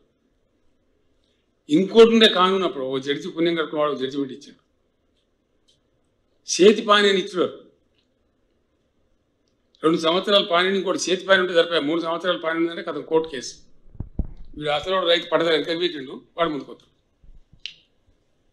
ఇష్టం ఉన్న పద్ధతిలో రైతాంగాన్ని ఏడిపించి భద్రత లేకుండా చేసి ఎందుకు అనుభవదారు కాలం? నేను అడిగిన అసలు యజమాని కాకుండా వేరే వాడు పనిచేసినట్టయితే అనుభవదారు కాలం అని రాస్తారు. రైట్, సంతోషం. మరి బంజారాయిల్స్లో ఇల్లుకి రాకిచ్చిన ఎందుకు రాయరు? సిద్దిపేటలో ఇల్లుకి రాకిచ్చిన ఎందుకు రాయరు? రైతు అగ్గో దొరికినాడు వీడు. ఎట్లా రాస్తావు నాకు అర్థం కాదు. జవాబు చెప్పడేవాడు. ఆడ కిరాకి ఇచ్చింది కదా, అది రాయవెట్లా, ఇది రాస్తావు ఎట్లా? జవాబు లేదు. మార్చద్దు మార్చద్దు మార్చద్దు అని. ఎందుకు మార్చద్దు చెప్పరా అని చెప్పరు. తీగ అవతల పడేసి అసెంబ్లీలో చెప్పినాడు ఎవడో కౌలుదారు, నీ కౌలుదారు నీ పొందు ఎప్పుడో జాగిదారు కౌలు, ఎప్పుడెప్పుడు కౌలుతారా? భూమి అంతా ఇసుకపోయి అయిపోయి చిన్న చిన్న కమతాలు అయిపోయినాయి కదా. 93.5% స్మాల్ అండ్ మార్జినల్ ఫార్మరే ఉన్నాడు, 5 ఎకరాల లోపే. ఈ ఎక్కడిదా భూస్వామి ఎక్కడిది, కౌలు ఎక్కడిది, మన ఎక్కడిది, అంత పంచాయతీ అనవసరం తీసి పడేసి. ఇప్పుడు అనుభవదారు లేదు, మన్నుదారు లేదు, ఒకటే పట్టేదారు ఉంటాడు. ధరణిలో ఎక్కింది నా భూమి అంటే నేను చింత వండుకోవచ్చు. ఎవ్వడు గుంజుకోలేడు దాన్ని, ఎవ్వడు మార్చలేడు. పవర్ ఎవరికి లేదు. విఆర్ఓ లేదు, ఎంఆర్ఓ లేదు, ఆర్డీఓ లేదు, జాయింట్ కలెక్టర్ లేదు, కలెక్టర్ లేదు, చీఫ్ సెక్రటరీ లేదు, చీఫ్ మినిస్టర్ కూడా లేదు. Just cannot be changed. System change చేస్తుంది రిజిస్ట్రేషన్ కూడా. 3 రకాలుగా మారుతుంది భూమి, అమ్మితే కొంటే. రెండవది వారసత్వం, కౌతి అంటాం కదా మనం. వారసత్వం చచ్చిపోతే మన కొడుకులు బిడ్డలు పంచుకుంటే అట్లా అట్లా మారుతుంది. 3వ పద్ధతి గిఫ్ట్ డీడ్. ఇవల్ల మనమలకు మనకు దానం ఇస్తాం, చేద్దాం, వాళ్ళ పేరు మీద చేద్దాం. ఈ 3 తప్ప ప్రపంచంలో ఏ శక్తి కూడా తెలంగాణ రైతుకి ఇట్లా భూమి మీద పెట్టలేదు. అది కూడా అయిపోయింది. అంటే నేను చెప్పేది కరెంటు కథ అయిపోయింది, నీళ్ళ కథ అయిపోయింది, ఇంకా పోయేకాడ పోతున్నాయి. ముందరికి సిద్ధిపెడితే అయితే అయిపోయింది. రైతు బంద్ అయిపోయింది. ఎరువులకు బాధ లేదు, ఇత్తనాలకు బాధ లేదు. మా డీజీపీ మహేందర్ రెడ్డి గారు ఆయన పాపం కామారెడ్డి పోయి పొట్టుపడి చంపుతారు నకిలీ ఇత్తనం కాలేదు. మీ ఏరియాలో కూడా పట్టాలి మీరు, మీకు తెలుసు, మీరు అనుకుంటే పట్టగలుగుతారు. ఇంకా పట్టాలి మీరు, మీ రైతు బంధువులు పట్టాలి. పోలీసులు కంటే ఎవడో మనకు తెలియదు, అయ్యే నాకెంతే అనుకుంటాం మనం. వాడు శత్రువు కదా మనకు, పెద్ద శత్రువు. 50 రూపాయలు పెడితే, పైసలు పెడితే, పెట్టుబడి పెడితే, ఖాతా సమయానికి ఖాతా కాదు. ఏం చేయాలి? ఉరేసుకోవాలి. నకిలీ ఇత్తనాలు కూడా తోలు తీయమని చెప్పినాడు వాడు, ఎవడైనా కానీ మనం కానీ. అది అయిపోయింది. దీన్ని మించి ఓ అర్ధెకరమో ఎకరమో ఎకరం రైతు ఆర్థిక పరిస్థితి ఏంటి? 2-3 ఎకరాల పరిస్థితి మనకు తెలియదా? ఆ కుటుంబం ఎట్లుంటుందో. ఆయన చచ్చిపోతే కథం కొంప బాధారు మీద పెద్ద ప్రాబ్లం. ప్రపంచంలో ఎక్కడ లేదు ఇలా రైతు బీమా. ఎంత భూమిలో రైతన్న కావచ్చు ఆయన. రైతు చనిపోతే టెన్షన్గా 10 రోజుల లోపల ఆయన ఖాతాలకు డబ్బులు వస్తాయి. ఆడ కూడా దరఖాస్తు లేదు, దఫ్తర్ లేదు, రసీదు లేదు, మసీదు ఎవరికి ఏకాని ఇచ్చే అవసరం లేదు. వస్తుంది కదా రైతు బీమా. అట్లనే ఉండాలి కదా. అది కూడా ఒక రక్షణ ఆ కుటుంబానికి. ఆ కుటుంబం పెద్ద పాపం చచ్చిపోతే ఆ రైతు బజారు మీద పడకుండా, వాళ్ళ పిల్లలు రోడ్డు మీద పడకుండా ఒక రక్ష. 5 లక్షలు వచ్చాడ ఉంది అంటే ధీమా. కరీంనగర్కి 5 లక్షలు చిన్నదే, కానీ రైతుకు పెద్ద డబ్బు. అది మంచి బతుకు, మంచి ధీమా. ఎంటైర్ వరల్డ్, ఇండియా కాదు ఎక్కడ లేదు. నరకమంటే ఓ మస్తు నరుకుతారు. నువ్వు ఆకాశం అది ఒకటే మాట్లాడతావు. ఏమన్నా నరకులే బిరుకులే పనిచేసి కూడా పోతున్నావు. ఇవన్నీ జరిగిన పనులు, జరుగుతున్న పనులు, ప్రజల అనుభవంలో ఉన్న పనులు. It's a fact, hard fact. అందుకే దీని మీద ఎవరైనా నేను పడుచుకొని సపరేట్ నా పని నుంచి కూడా పోతూనే ఉంటాను. అంతే కదా, పడుచుకోవాల్సిన అవసరం లేదు కదా. ప్రయాణం కొనసాగుతుంది మనది. ఎందుకంటే మనం చేస్తున్నాము, ప్రజల అనుభవంలోకి వస్తున్నది, ఫలితాలు వస్తున్నాయి. 90 లక్షల వడ్లు జోక్యం కదా ఎఫ్సిఐకి. అట్లా ఇంకా చాలా జరగాల్సిన అక్కర్నది. పేద వర్గాల ప్రజల మంచి జరగాల్సిన అక్కర్నది. సార్ ప్రసూతికి పోతే పెద్ద పంచాయతీ ఉన్నది. వాడు నర్సింగ్ హోమ్ 60,000 తీసుకుంటాడు, 70,000 తీసుకుంటాడు. అక్కర్లేని ఆ దిక్కుమల్లే సిజేరియన్ ఆపరేషన్లు చేస్తాను. ఏం రా దీనికి ఏం చేద్దామని ఒక స్మితా సబర్ వాళ్ళను, ఆ లేడీ ఐఏఎస్ ఆఫీసర్లు అందరం కలిపి పంపించిన 4-5 రాష్ట్రాలు తిరిగి రాకుండా ఎక్కడెక్కడ ఏమైంది తెలుసుకురాపోయినట్టు తెలిస్తే కేసీఆర్ కిట్ అని కూడా తెచ్చారు. మహిళ ఎవరైనా కావచ్చు, వాళ్ళకు ఆడపిల్ల పుడితే 13,000 రూపాయలు ఇస్తారు, మగపిల్ల పుడితే 12,000 ఇస్తారు, ఒక కిట్ ఇస్తారు. ఆ సమయంలో కావాల్సినటువంటి వస్తువులు ఇస్తారు. ఆ సబ్బులు గిబ్బులు అన్నీ పరిశుభ్రంగా ఉండేటట్టు. 28% 29% ఉండే ఇన్స్టిట్యూషనల్ డెలివరీస్ అంటే దవాఖానాల ప్రస్తుతే. ప్రైవేట్ గోదులు పాపం 50,000 60,000 70,000 పెట్టి నాశనం కావాలి. అనవసరమైన ఆపరేషన్లకు గురి కావాలి. ఇలా గవర్నమెంట్లో 56% పోయింది, 56% పోయింది. ఇంకా మరుతున్నారు. వాళ్ళకి వట్టి కాకుండా అమ్మఒడి అని ఒక వాహనం పెట్టి వాళ్ళకి ప్రసూతి కన్నా ముందే వాళ్ళని తీసుకొచ్చి పరీక్ష చేసి తగిన మందులు ఇచ్చి అడ్వైజ్ ఇచ్చి మళ్ళీ ప్రసూతి చేయించి తల్లిని బిడ్డ నిద్రలకు వచ్చి మళ్ళీ ఊర్లో తీర్చొస్తారు. ఏ కారణం ఖర్చు పెట్టే పరిస్థితి లేదు. మంచిగానే ఉంది. అది కూడా అది ఉండాల్సిందే కదా. ఊరటోడు వరకు మన పనులు మనం ఉందాం. దీనిలో కులం ఎక్కడిది, మతం ఎక్కడిది, ఎవరికైనా పనికి వస్తుంది కదా. ఈ మనిషికి ఆ మనిషి అనే భేదం ఎక్కడిది. ఎవరికి అక్కరుంటే వాళ్ళకు. ఈ కలిగిన వాడు అమెరికా పోతాడు, లండన్ పోతాడు, యాడకపోతాడు, అపోలో హాస్పిటల్ పోతాడు. ఇదంతా ఎవరి కోసం? మట్టి పిసికే రైతుల కోసం, గ్రామంలో ఉండే పేదల కోసం, మధ్యతరగతి అంతకన్నా కిందికి ఉండే ప్రజల కోసం. ఇవన్నీ వాళ్ళ కోసమే కదా. ఇవి కలిగినోని గురించి మనం చేసేది వాంతో వాడే చూసుకుంటాడు. ఇట్లా అనేక కార్యక్రమాలు తీసుకొని ప్రయాణం సాగిస్తున్నాం. గురుకుల పాఠశాల ఎక్కడో ఉండేది, ఇవాళ 1000 గురుకుల పాఠశాలని. అవన్నీ జూనియర్ కాలేజీలు అవుతున్నాయి. దాంట్లో దళితుల పిల్లలు ఉన్నారు, మన గిరిజనుల పిల్లలు ఉన్నారు, మన ముస్లింల పిల్లలు ఉన్నారు, మన బీసీల పిల్లలు ఉన్నారు. వివక్ష లేదు అక్కడ. ఒక ఊళ్ళో పోతే వాళ్ళు మంచి రెడ్డి సంఘం కట్టారు, భవనం కట్టారు. నన్ను రమ్మంటే పోయారు. ఇది ఇనాగ్రేషన్. వాళ్ళు నన్ను అడిగిన మా కోసం పెడతావా సత్తావా, మా నాన్న గరీబోళ్ళు లేడా, మాకు కూడా పెట్టి గురుకుల సంఘం అని అడిగారు. తప్పు లేదు. అక్కడ కూడా పేద వర్గాలు ఉంటే తప్పకుండా వాళ్ళని ఆదుకోవాలి. There is nothing wrong. So మనం వివక్ష లేకుండా, కులంతో మతంతో అక్కర లేకుండా మిషన్ భగీరథ ప్రతి ఇంటికి నీళ్ళు వస్తాయి. రైతు బంధు ప్రతి ఒక్కరికి వస్తుంది. లిస్ట్ మీద అంటే వస్తూనే ఉంటుంది. బ్యాంకులకు వస్తాయి, గనగన సెల్ ఫోన్ మోగుతుంది. 3 మెసేజ్లు వస్తాయి. ఫైనాన్స్ డిపార్ట్మెంట్ ఒకటి ఇస్తాడు, బ్యాంక్ కూడా ఒకటి ఇస్తాడు, వ్యవసాయ శాఖ కూడా ఒకటి ఇస్తాడు. ఇస్తాను కదా. మెషిన్లు వస్తాయి. టంచంగా పైసలు ఎక్కువ. నాకు 1 ఎకరా 23 గుంటలతో 23 గుంటల పైసలు వస్తాయి. జరుగుతుంది మంచిగా. అట్నే రైతు బీమా ఆడ కూడా పైరేవి లేదు, దఫ్తర్ లేదు, దరఖాస్తు పెట్టేది లేదు, ఏం లేదు. ఇట్లా అనేకమైన కార్యక్రమాలు ప్రజలకు సంబంధించినటువంటివి కొద్దిగా చక్కగా పద్ధతులు జరగాలి. ఇదంతా ఎవరికి లాగా ఉందంటే ఈ గోకెటోళ్ళు గీకెటోళ్ళకు ఉన్నది పంచాయతీ అంతా. మా ఎమ్మెల్యే చెప్తున్నారు నాకు చాలా సందర్భాలు, సార్ మాకు పని లేకుండా చేసాం, ఎవరు ట్రాన్స్ఫార్మర్కి అత్తలేడు, ఎవరు దీనికి అత్తలేడు. 4 ఏళ్ల కింద 5 ఏళ్ల కింద మొత్తం బోరింగులు ట్రాన్స్ఫార్మర్ కలిపింది. ఎంఆర్ఓ ఆఫీస్ పోంచి భూమి తక్రాలు బంద్ అయిపోయి కొట్టడం బంద్ కాలే, ఊళ్ళలో చల్లగా అయిపోయింది. వాళ్ళు పరిశాన్నారు, ఊరుకు 5-6 ఉంటారు కదా వాళ్ళు, అక్కడోళ్ళు ఇక్కడోళ్ళు కాదు. నేను మీకు వెనకనే చెప్పిన సిద్దిపేట వాళ్ళు బాగా పరిశాన్నారు. ఇప్పుడు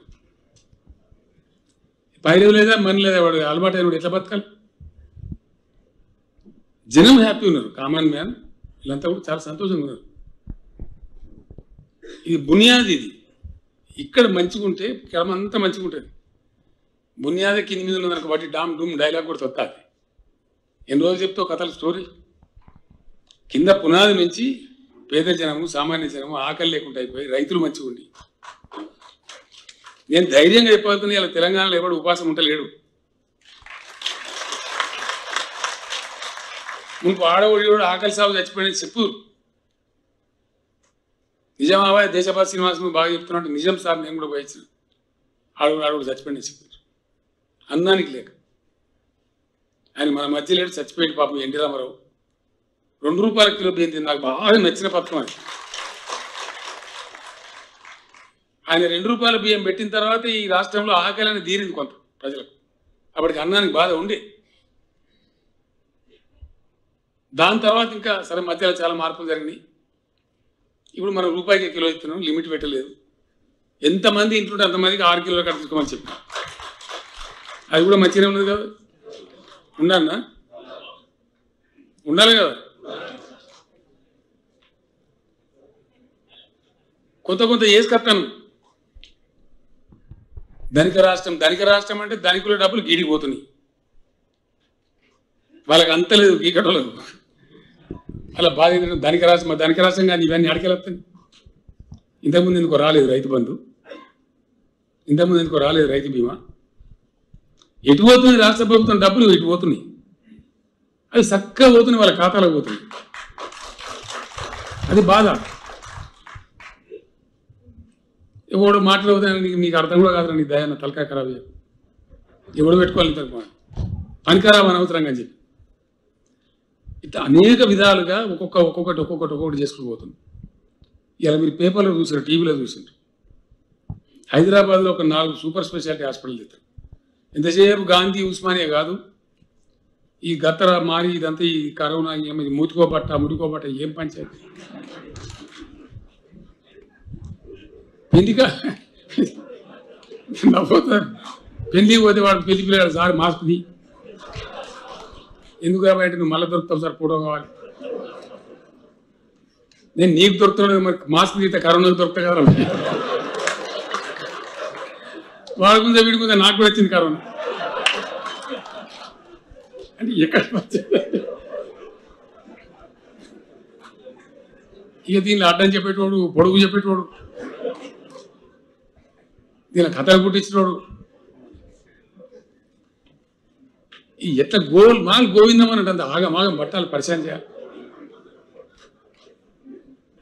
ఒక సిస్టమ్ అనేది ఉండాలి కదా. ఈ అందులో అంతా దొప్పుగా తినాలి, కథ కార్ఖాన గత్తర గాయి లేపాలి.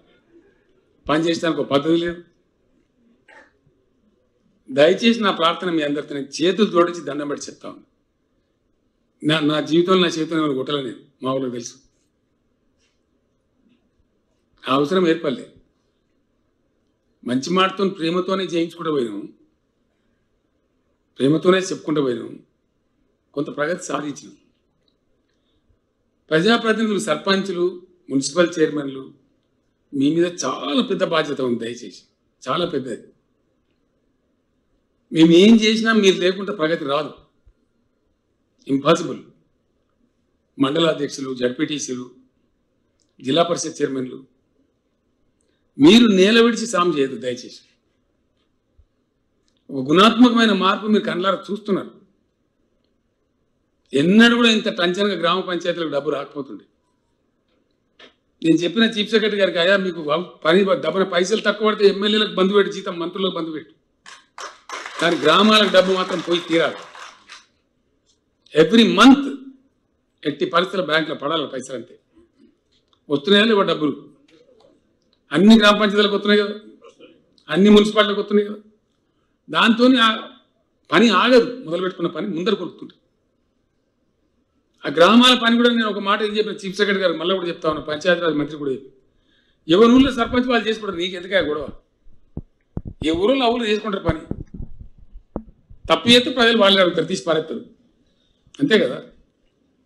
మళ్ళీ ఆడ దళారుని పెట్టి వాని పెట్టి ఇది ఒక దొంగ పంచాయతీ కంటే ఎవరైతే ప్రజాప్రతినిధులు ఉన్నారో ఆ గ్రామ సర్పంచ్ వాళ్ళు చేసుకుంటారు, పంచాయతీ కూర్చుంటారు, మాట్లాడుకుంటారు, చేసుకుంటారు. కాబట్టి డబ్బులు వాళ్ళకే అందజేయండి, నేరుగా అందజేస్తున్నాం, వాళ్ళే పని చేసుకుంటారు. మున్సిపాలిటీలు కూడా ఒక విషయం దయచేసి ఆలోచించా, అది చాలా సీరియస్. ఆలోచిస్తే చాలా సీరియస్. మనుషులు అందరం చచ్చిపోవడం కదా, ఎవరు బతకం కదా.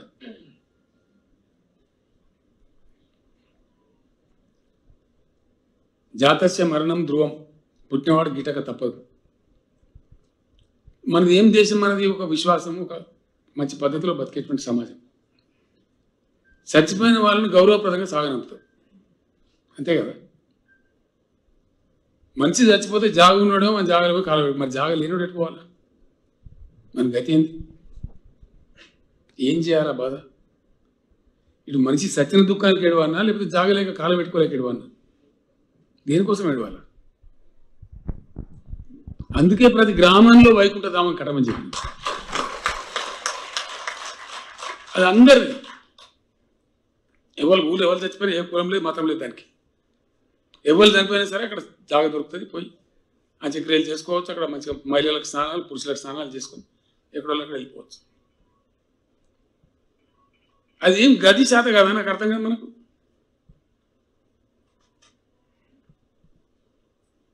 చాలా జిల్లాలు నాకు సంతోషం ఉంది. చీఫ్ సెక్రటరీ గారికి, జిల్లా కలెక్టర్కి నేను అభినందనలు తెలియజేస్తా ఉన్నా. నిన్ననే రిపోర్ట్ చూసినాను. నిన్న రిపోర్ట్ చూస్తే 98% కంప్లీట్ అయినాయి రాష్ట్రంలో. 98.6%, 98.6% వైకుంఠధామాలు వచ్చేసినాయి గ్రామాల్లో. అంటే గ్రామంలో ఎవరు చనిపోయినా బాధ లేదు, ఇప్పుడు దుఃఖం ఉండదు, తీసుకెళ్ళి పని చేసుకోవచ్చు, అంతే కదా. లేకపోతే ఏం కోసం ఒకసారి ఆలోచించారు. ఎంత అమానుషమైన ముచ్చట, ఎంత అనాగరికమైన ముచ్చట. ఈ అవసరాలు ఎవరు పడుచుకోలేదు. ఇంతకుముందు ఉన్న ప్రభుత్వాలు ఈరోజు వాళ్ళు చాలా గొప్పలు. ఎక్కడో నేల విడిచి ఆకాశంలో సాము, పెద్ద పెద్ద డైలాగులు మాట్లాడు. ఇవన్నీ బేసిక్ ఇష్యూస్. ఇవన్నీ నిర్లక్ష్యం చేయబడింది. ఆక్సిజన్ కొనుక్కుంటారు ఎవడన్నా, సిగ్గుండాలి మనకు. మొత్తం సమాజమే సిగ్గుపడాలి. ఏం చెప్పిన గ్రామ పంచాయతీలకు అడుగున్న డిపిఓలు, కింద నుంచి మీద అధికారులు, వాళ్ళందరికీ 4 చెట్లు పెట్టిన భయం మిగులు తప్పక శాత కదా. ఏం ఇబ్బంది అయినా అర్థం కాదు. చెట్లు పెంచిన ఊరెట్లున్నది, ఆడిపోతే ఎంత గమ్మత్తు కనబడుతుంది. దానిలో ఉన్న ఇబ్బంది ఏంది? అది చాలా ముఖ్యమైన పని. హరితహారంలో చెట్లు పెట్టుకునేది కానీ, సిద్దిపేట నుంచి హైదరాబాద్ పోతే మునిపెట్టుండే రాజీవ్ రహదారి, ఇప్పుడు ఎట్లున్నది?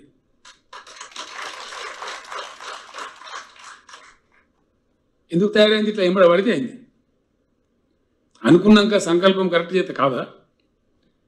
మీరు మంచిగా పనిచేస్తారు. సిద్దిపేట చాలా బాగుంది. సిద్దిపేట పోతే నాకు ఇప్పుడు సంతోషం. అంటే 2 వైపుల బ్రహ్మాండమైన చెట్లు, మీడియంల చెట్లు. నాకు అడిగి చెప్తున్న 4 దిక్కులు ఇట్లా ఉన్నాయి సార్ అనేది ఆకస్మిక తనిఖీ వద్దా అని చెప్పినండి. ఈడ నువ్వు చెక్ చేసే పని అవసరం లేదు, మేము మంచిగా ఉన్నాం. సిద్దిపేట ఉంటుంది 90% నాకు తెలుసు. ఆ 10% కూడా దొరకవాడి బండకోటరి మాణిక్రెడ్డి. ఈ మీ 10 మంది చేయగా మాకు మొత్తం 100 మంది బదనామయ్యే కాలం ఉంటుంది అని పట్టి జర ఏమున్నా భూలనే నర్సరీ ఉండి ఇప్పుడు నా ఎంబడి అన్నాడు మస్తు మనం అంతా ఉన్నాం సిద్దిపేటకు హరితహారం అని మనం అప్పుడు ఇప్పుడు హరితం లేదు కూడా తెలియదు. గవర్నమెంట్ నర్సరీ కావడం మొక్క దొరకదు అన్నాం. భూపాల్ రెడ్డి సభని ఇప్పుడు నా దగ్గర నేను సెక్రటరీగా పనిచేస్తాడు ఆయన సీఎం ఆఫీస్లో. ఆయన రామంపేట మన మెదక్ జిల్లాలోడే పాత మెదక్ జిల్లా. ఆయన హుడాలో పనిచేసేప్పుడు అధికారి నా పరిచయం కాబట్టి ఆయన రిక్వెస్ట్ చేస్తే సిద్దిపేట కోసం 1500 చెట్లు పంపించాడు ఆయన. నర్సరీ కావాలంటే దొరకదు, ఎమ్మెల్యే అడితే కూడా దొరకదు, అంత దుస్థితి. ఇవాళ తెలంగాణలో నా తెలంగాణలో ప్రతి గ్రామంలో పచ్చ నర్సరీ బాగానే ఉంది. అది ఉండన్నా యాడ నర్సరీ లేకపోతే ఆడ దంచాలి. మండలాధ్యక్షులు జిల్లా పరిషత్ చైర్మన్లు దయచేసి నేను ప్రార్థిస్తున్నాను, మా వేదిక మీద ఎమ్మెల్యేలు ఎవరి నియోజకవర్గంలో వాళ్ళు ఎవరి ఊర్లో వాళ్ళు అనుకుంటే కాదా. ఇంతకుముందు నర్సరీ అంటే అది యాడుంటుందో తెలియదు, ఇంగ్లీష్ ఉంటుంది నర్సరీ. ఇవాళ ప్రతి ఊరికి వచ్చింది. ఎట్లా వచ్చింది? ముఖ్యమంత్రి చెట్టు పెట్టమంటాడే. మరి ముఖ్యమంత్రి చెట్టు పెట్టకపోతే చెట్టు వీకమని చెప్పానా? అని ముఖ్యమంత్రి అంటే ఇది మాట్లాడతాడు. మరి ఎందుకు గడిపి పోయానికి ముఖ్యమంత్రి? ఈ బేసిక్ పనులు, ఈ ప్రజల పనులు ఇంతకుముందున వాళ్ళు పట్టించుకోలేదు కాబట్టి, చెట్టు కొట్టుడే కానీ చెట్లు పెట్టుడు లేదు కాబట్టి 48 డిగ్రీలు పోతుంది టెంపరేచర్. ఆక్సిజన్ కొనుక్కునే దుస్థితి వస్తూ ఉంది. నేను మళ్ళొక్కసారి మా స్థానిక సంస్థల ప్రజాప్రతినిధులకు నేను చేతులు ఎత్తి దండం పెట్టి చెప్తాను రాష్ట్రం అందరికీ. నేను మాట్లాడే సిద్దిపేట మెసేజ్ అంతటి పోతుంది. ఆకస్మిక తనిఖీ వచ్చి ఓ అధికారిని ఏదో అరవాలి లేకపోతే ఒక సర్పంచ్ని తీసేయాలి, అది నా ఉద్దేశం కాదు.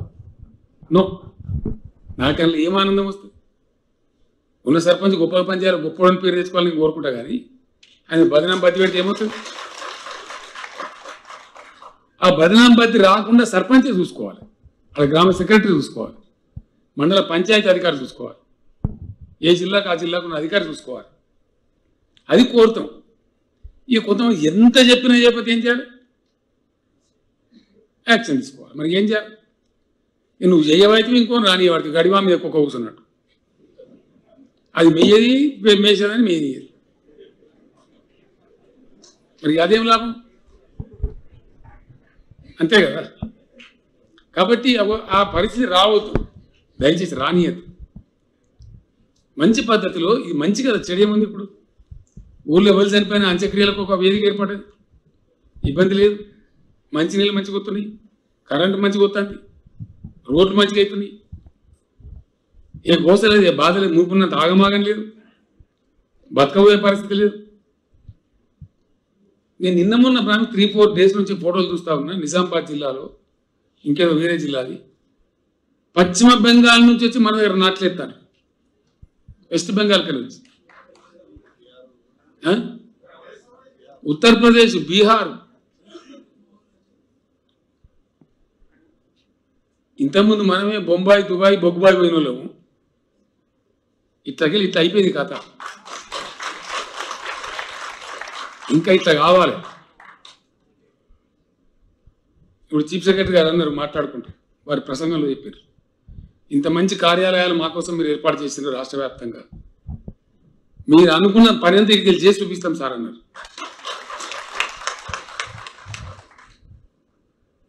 గొప్పగా జరగాలి పని, గొప్ప రాష్ట్రం ఏర్పాటు కావాలి అని పరిపాలనా సంస్కరణలు తెచ్చుకొని, గ్రామ పంచాయతీలు ఎక్కువ చేసుకొని, గిరిజన సోదరుల తండాలని గ్రామ పంచాయతీలు చేసి, దీని వెనుక ఎంత మదనం ఉంటే జరగాలి. ఇవన్నీ బట్టి జరుగుతాయి. వాటి నోట్ల మాటలు డామ్ డూమ్ టకారం జరుగుతాయా? ఒక్క ధరని తేవడానికి నేను పడ్డ కష్టం 3 సంవత్సరాలు,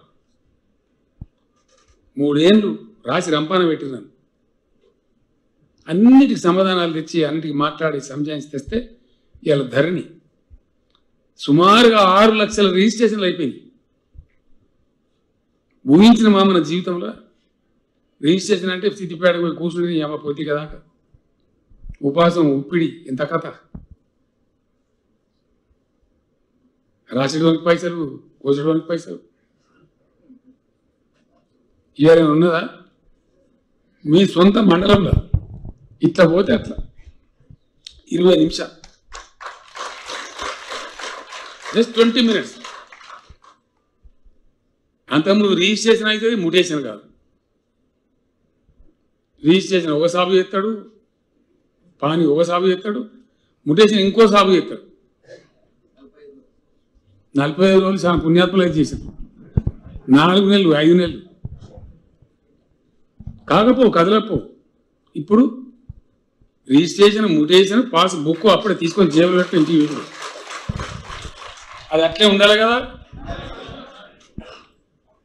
ఇందులో కూడా ఉల్టా ఇత్తులు కచ్చకాయలు మాట్లాడుతున్నారు. ఇవన్నీ ఎవరి కోసం? ప్యూర్లీ ప్రజల కోసం, ప్రజల యొక్క వెల్ఫేర్ కోసం, ప్రజల యాతన తగ్గించడం కోసం, ప్రజలకు బాధ తగ్గించడం కోసం అనేకమైన కార్యక్రమాలు తీసుకొని ఇలా రాష్ట్ర ప్రభుత్వం ఇవన్నీ చేసుకుని ముందుకు పోతాను. మీ అందరు ముందర ఉన్న ఈ కార్యక్రమాలు నేను లేని ఎక్కడో ఆకాశంలో చెప్తలేదు. అందుకే ఎవడు ఏం మాట్లాడినా, ఎవడు ఏం వరకున్నా, చదువుకున్నా ఏం పడుచుకుంటలేదు. పడుచుకోకపోవడం కరెక్ట్ కాదు. పని చేసుకుంటూ పోవాలి. తర్వాత న్యాయ నిర్ణేతలు ప్రజలు అనేకమైనటువంటి పిచ్చి కూతలు కూసేవాడు, ఎక్కడేం చేయలేనాడు, ఏట రైతుడు వాడు రాబోతు కూడా చేయలేదు. ఇలా గవర్నమెంట్ చాలా పార్టీలు నడుపుతున్న కిలో వడ్లు కూడా కొనలేదు ఎవడు కూడా, ఏ రాష్ట్రంలో కూడా. కిలో మనం 90 లక్షల టన్నుల ధాన్యం గ్రామాల్లో ఉన్నాం. ఇంకా చాలా జరిగేది ఉంది. ఫుడ్ ప్రాసెసింగ్ యూనిట్స్ వస్తుంది. ఈ మీకు చెప్పుకుంటూ పోతే రేపు గీయాలని ప్రశాంత్ రెడ్డి నాకు కోపంగా చూస్తున్నాను. వాళ్ళ జిల్లా పోవాలి. ఇప్పుడు కామారెడ్డి కలెక్టరేట్ ఇనాగ్రేషన్ ఉంది. మీరు కూడా భోజనం లేదు, నేను కూడా దీనికి హరీష్ రావు పెట్టలేదు. ఇక పెడతామంటే నమ్మేచ్చినాం. పెడతారటవా? ఖాయమేనా? సో చాలా ఉంది. వారిని మళ్ళీ వస్తావు సారి. విషయం ఏంటంటే ఇట్లా అన్ని సంస్కరణలు చేసుకొని డిపార్ట్మెంట్లు కానీ మంచి కానీ చెడ్డ కానీ గ్రామాలు బాగా చేసుకొని పట్టణాలు బాగా చేసుకొని పరిశుభ్రంగా ఉన్నామంటే ఒక భగీరథ పెడితే 11 రాష్ట్రాల నుంచి వచ్చి చూసిపెట్టు.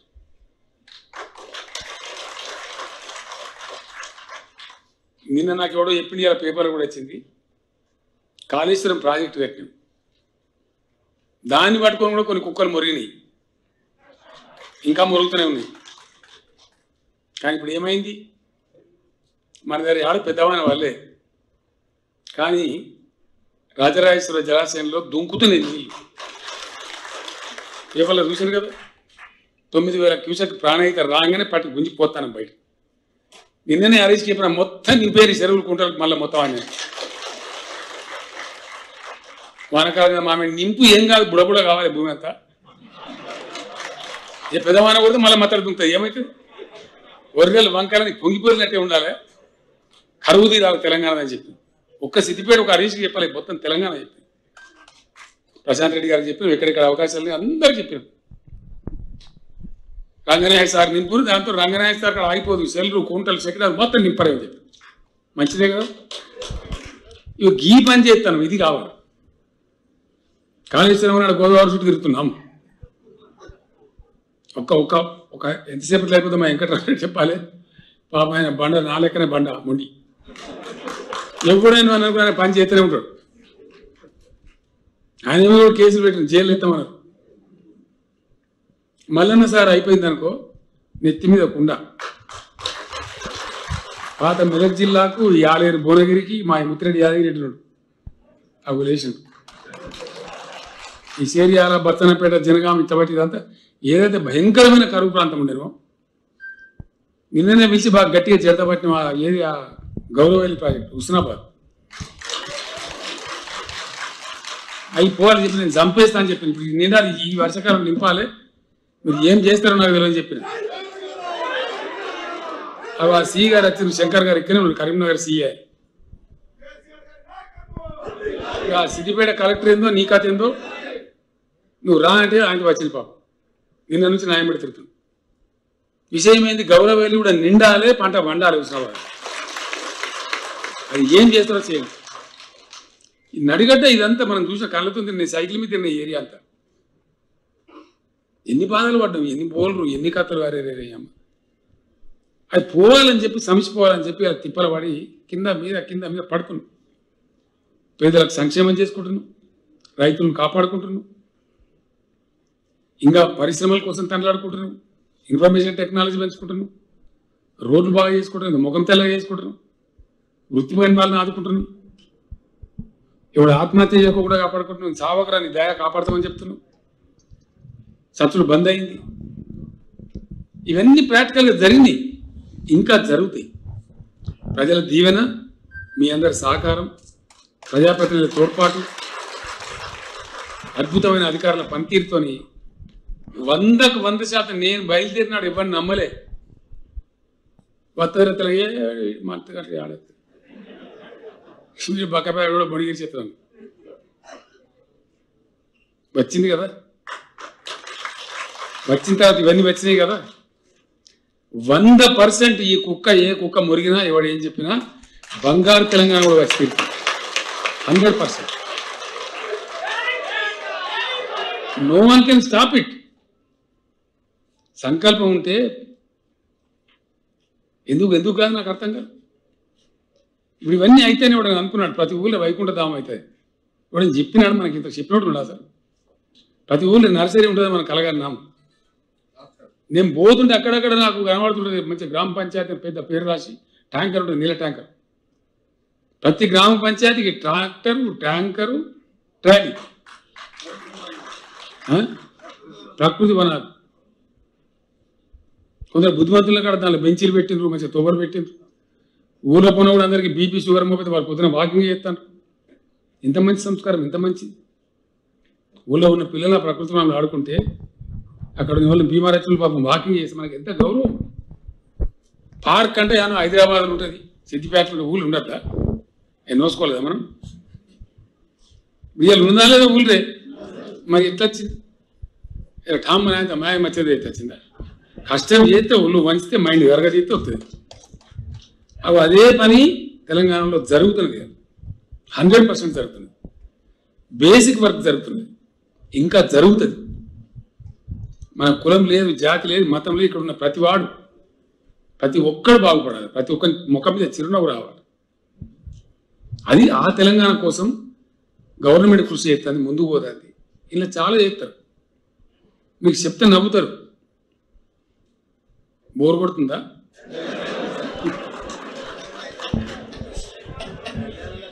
అంటే ఎంత దరిద్రున్నారంటే, ఎంత బ్యాంకరప్ట్ థింకింగ్ అంటే, ఎంత సిల్లీ పాలిటిక్స్ అంటే, మనకు రంగనాయక సాగర్ నీళ్ళు తెచ్చడానికి ఇక్కడ మధ్యలో ఖజానా ఉంటుంది, మిడ్మానేరా. దాని పేరు దేవుని పేరు పెట్టండి.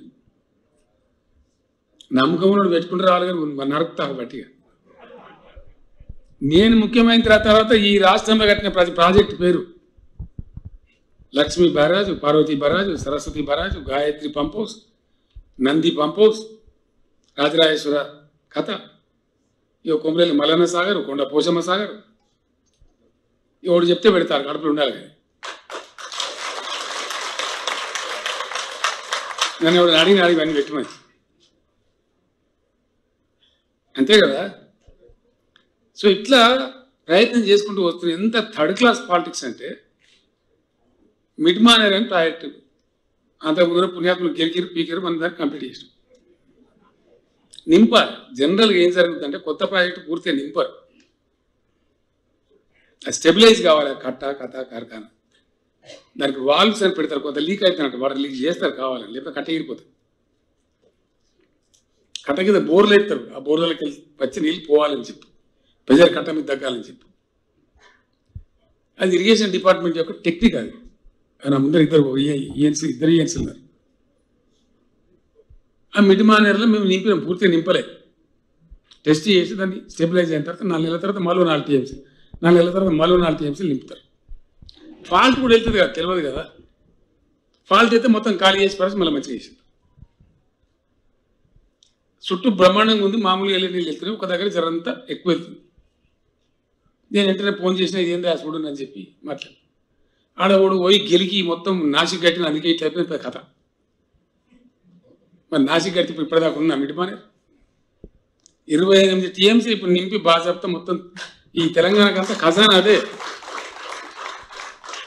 అంటే గింత చిల్లరగాలు 30 ఇప్పుడు రాజకీయాలు.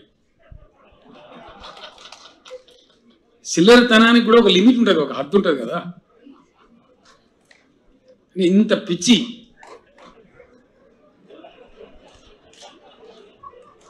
ఇంత థర్డ్ క్లాస్ నాకు అర్థం కాదు.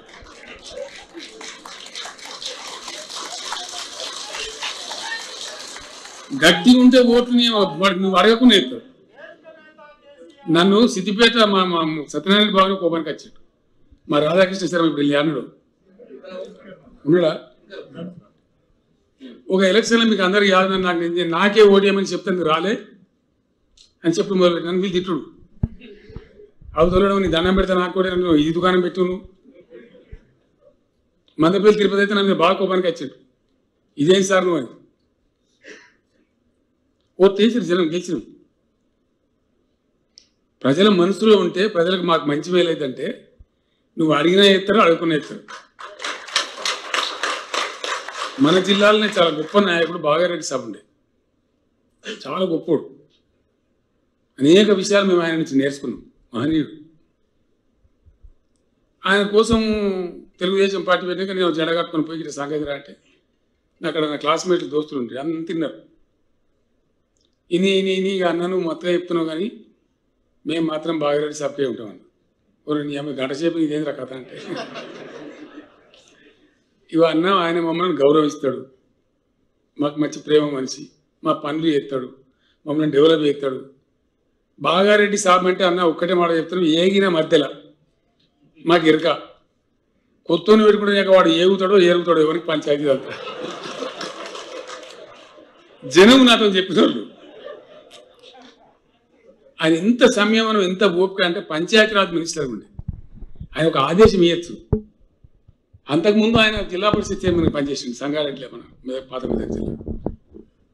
ఆ ఇన్స్టిట్యూషన్ గౌరవం తెలుసు ఆయనకు. పంచాయతీరాజ్ మినిస్టర్గా ఉండి మామూలు స్టాండింగ్ కమిటీ మీటింగ్కి వస్తుండే. వచ్చి ఆ డీడీఓకి అప్పుడు ఎవరు ఉంటే వాడు సీఈఓ ఆయనకు ఆర్డర్ ఇవ్వచ్చు. కానీ చైర్మన్ సాబ్ ఓ రోడ్ వైసీ రాయగా భయ జర కొంచెం కీజీ. అంత సంస్కారం, అంత హ్యూమిలిటీ, చాలా గొప్పవాడు. గట్టంటలను చూసాం కానీ ఇప్పుడు కాకరకాయగాడు బీకరకాయగాడు కూడా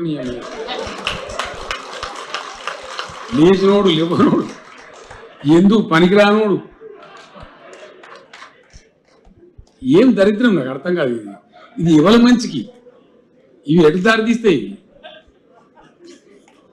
మధ్య మాటలు నమ్మిడ పోతే మళ్ళీ వరకు ఇల్లు కాలిపోయిందని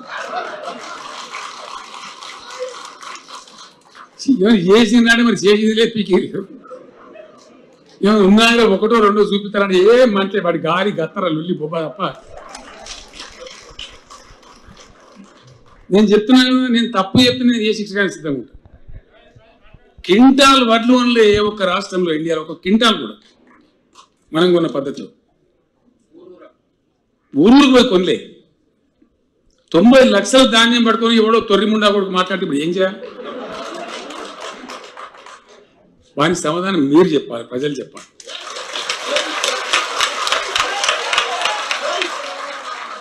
ఆ చైతన్యం ప్రజల్లో రావాలి. ఒకరు ఇద్దరు పార్టీలు పోయి కొనుగోలు కేంద్రం కాడ పోయి ధర్నాన్ని పెట్టిన తన్నెల కొట్టిన రైతులు ఎందుకు వచ్చినా మీరు నాకు అర్థమైంది. పని ఇస్తాను ఎలా కొట్టిన 3-4 జిల్లాలో జరిగింది. నిజంగా పనిచేసే ప్రభుత్వం ఉన్నప్పుడు దాన్ని ప్రోత్సహించాలి, ప్రజలు కూడా ముందుకు తీసుకొని పోవాలి. మంచి అధికారం ఉంటే మెచ్చుకోవాలి, మనం ఇంకింత ప్రోత్సహించాలి. అది ఎటు దారితీస్తుంది? పాజిటివ్ దృక్పథంతో ప్రజలకు ఒక కాంక్రీట్ బేస్ ఏర్పడుతుంది. ముందు తరాలకు మంచి జరుగుతుంది, లాభం జరుగుతుంది, మేలు జరుగుతుంది. ప్రతి ఒక్క నాయకుడు ప్రతి ఒక్క అధికారి అటు చేయాలి పని. గొప్ప పాజిటివ్ దృక్పథంతో మంచిని మంచి అనాలి, చెడుని చెడనాలి. అప్పుడు కరెక్ట్గా జరిగి కరెక్ట్ లాభం జరిగి సమాజం చల్లగా ఉంటుంది, మంచి జరుగుతుంది, వాస్తవాలు గుర్తించబడతాయి, పేదలకు ఇంత సంక్షేమం జరుగుతుంది, రైతులు బాగుంటారు, అందరూ బాగుంటారు. ఆ దిశగానే పోతున్నాము. మన దగ్గర హాస్పిటల్స్ పెట్టుకుంటున్నాం, మనకు ఉన్నారు. సర్కారులో ప్రైవేట్లో పనిచేసే పిల్లలు కాకుండా మనకు కరోనా వస్తే లెక్కలు తీస్తే 56,000 మంది డాక్టర్లు ఉన్నారు. మనం పశు సంపద పెంచినాం, మత్స్యకారుల సంపద పెంచినాం, గొర్రెల పెంచినాం. నాకు ఒకటి చెప్పిండు, అన్న ఎడువైన గొర్రె కనబడుతుంది, ఊళ్ళో మన కేసీఆర్ గొర్రె అంటే మన పుణ్యాత్మరాబాయి కేసీఆర్ గొర్రె అని లేదు, ఊరికి పోతే అడమతని సాయంత్రం ఏంద్రాడు కేసీఆర్ గోలు కట్టడం పుణ్యాత్ముడు వాడు కేసీఆర్ గొర్రె బతికిపోయాడు అని కూడా చెప్పినాం. అందరూ బతకాలి కదా. ఇంకొక విషయం చివరికి చెప్పి నేను ముగిస్తాను, అది మనందరి బాధ్యత. మనం చేసినాం, సిద్దిపేటకు ఆ చైతన్యం ఉంది. మనం ఎవరు చెప్పిండే నాకు మనకి ఎవరు అడిగినాడు. వెనకడ నేను ఇక్కడ ఎమ్మెల్యే కూడా గప్పుడే ఇప్పుడు 20-25 ఏళ్ళ కిందనే దళిత చైతన్య జీవితం ప్రోగ్రాం పెట్టుకున్నాం. నిజంగా కూడా మనం బాధపడాలి. మన దళిత వర్గం పేదరికంలో ఉంది, అసమానత పోతలేదు. ఏం చేయాలని మనం కరదీయాలి. మన మైండ్ నెగిటివ్ దృక్పథంలో ఆలోచించాలి. మొత్తం పెయ్యి మంచిగా ఉండి చివరి చిట్కనేది బాగాలేకున్నా కానీ ఎట్లుంటుంది బాధ మనకు. కాబట్టి అన్ని వర్గాలు ప్రతి ఒక్క సెక్షన్ ప్రజలు బాగుండాలి. కొంత చేస్తున్నాం, ప్రయత్నాలు జరుగుతున్నాయి, కానీ ఇంకా జరగాల్సిన అక్కడ ఉన్నది. దానికోసం ఈ సంవత్సరం బడ్జెట్లో ఒక 1000 కోట్లు పెట్టినాం. CMDA అని సీఎం దళిత ఎంపవర్మెంట్ ప్రోగ్రామ్ అని పెట్టినాం. ఆ కార్యక్రమం మన దగ్గర కూడా వస్తుంది.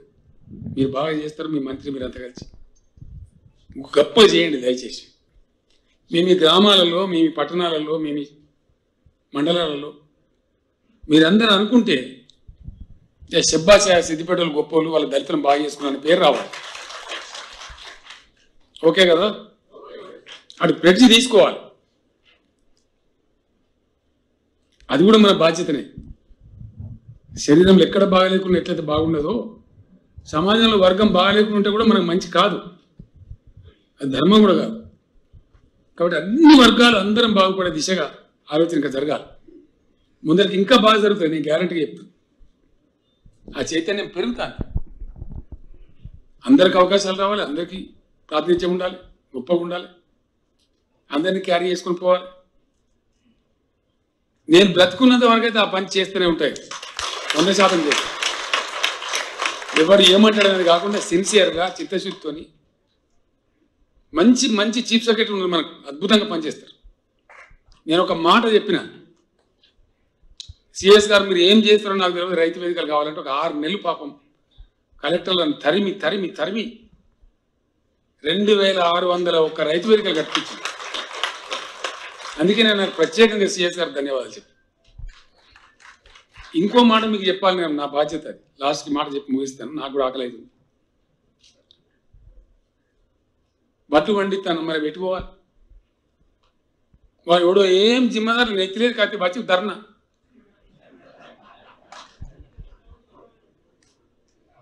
ఎందుకంటే వడ్లు పండుతాయి, సంతోషం. అది మిల్లు కొన్నా, ఇంకోటి కొన్నా, FCI కొన్నా, అది బయటికి పోవాలంటే వడ్ల నుంచి బియ్యం రూపం వస్తేనే పోతుంది. మన దేశానికో బయట దేశానికో అమ్మానంటే బియ్యం రూపం రాకపోతే కూడా కొనడు. రైస్ ఎక్స్పోర్ట్ కాదు, రైస్ అంటే బియ్యం ఎక్స్పోర్ట్ అవుతుంది కానీ ప్యాడీ వరి ఎక్స్పోర్ట్ కాదు, వడ్లు కావు. తెలంగాణకున్న మిల్లింగ్ కెపాసిటీ లేవు, సరిపోయిన రైస్ మిల్లు లేవు. 3 కోట్లు వండితే మనకు ఉన్న 2 కోట్లకు లేవు. ఏం చేయాలి? అందుకే రైస్ మిల్లలో మీకు మురుగుతున్నాయి బస్తా.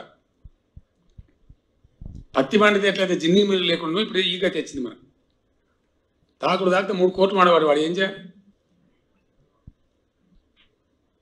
దానికోసం ప్రత్యేకమైనటువంటి SCZలు పెట్టమనం ప్రతి జిల్లా. మీ దానిలో కొందరు ఔత్సాహం ఉంటే ముందుకు రావాలి, రైస్ మిల్ పెట్టుంటారు, లాభం జరుగుతుంది గ్యారెంటీ. అయిపోయి తెలంగాణ నంబర్ 1 అయిపోయి, ఇండియాలో నంబర్ 1 ధాన్యం పండించే రాష్ట్రం అయిపోయి.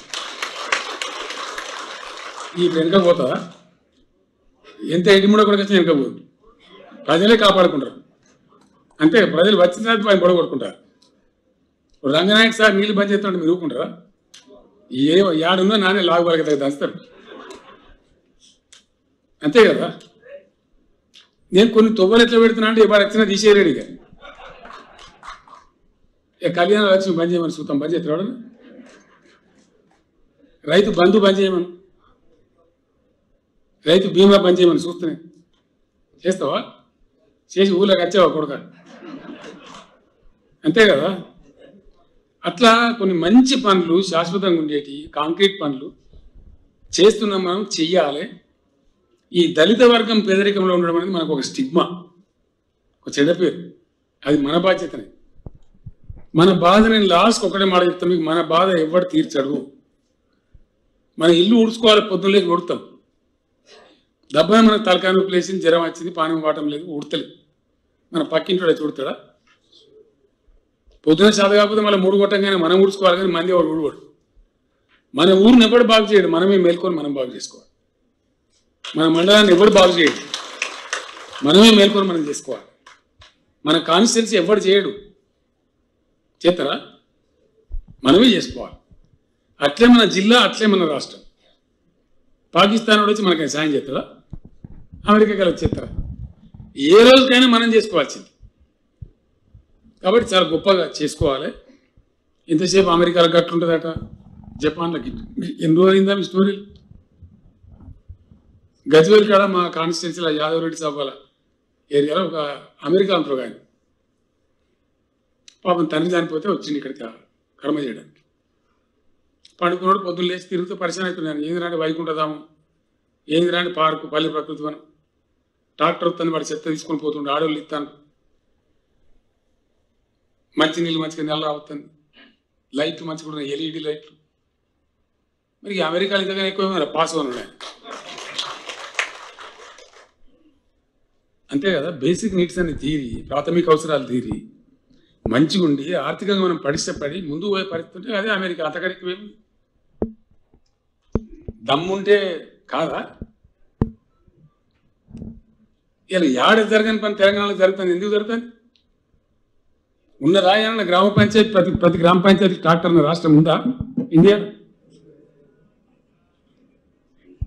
ఎందుకు లేదు? మరి నేను బక్కపేదం సన్న నాకన్నా 300 తొడుగున్న వాళ్ళు ముఖ్యమంత్రులు. ఎందుకైతే మరి ఇది కాదు, ఇది కావాలి, అంతే కదా.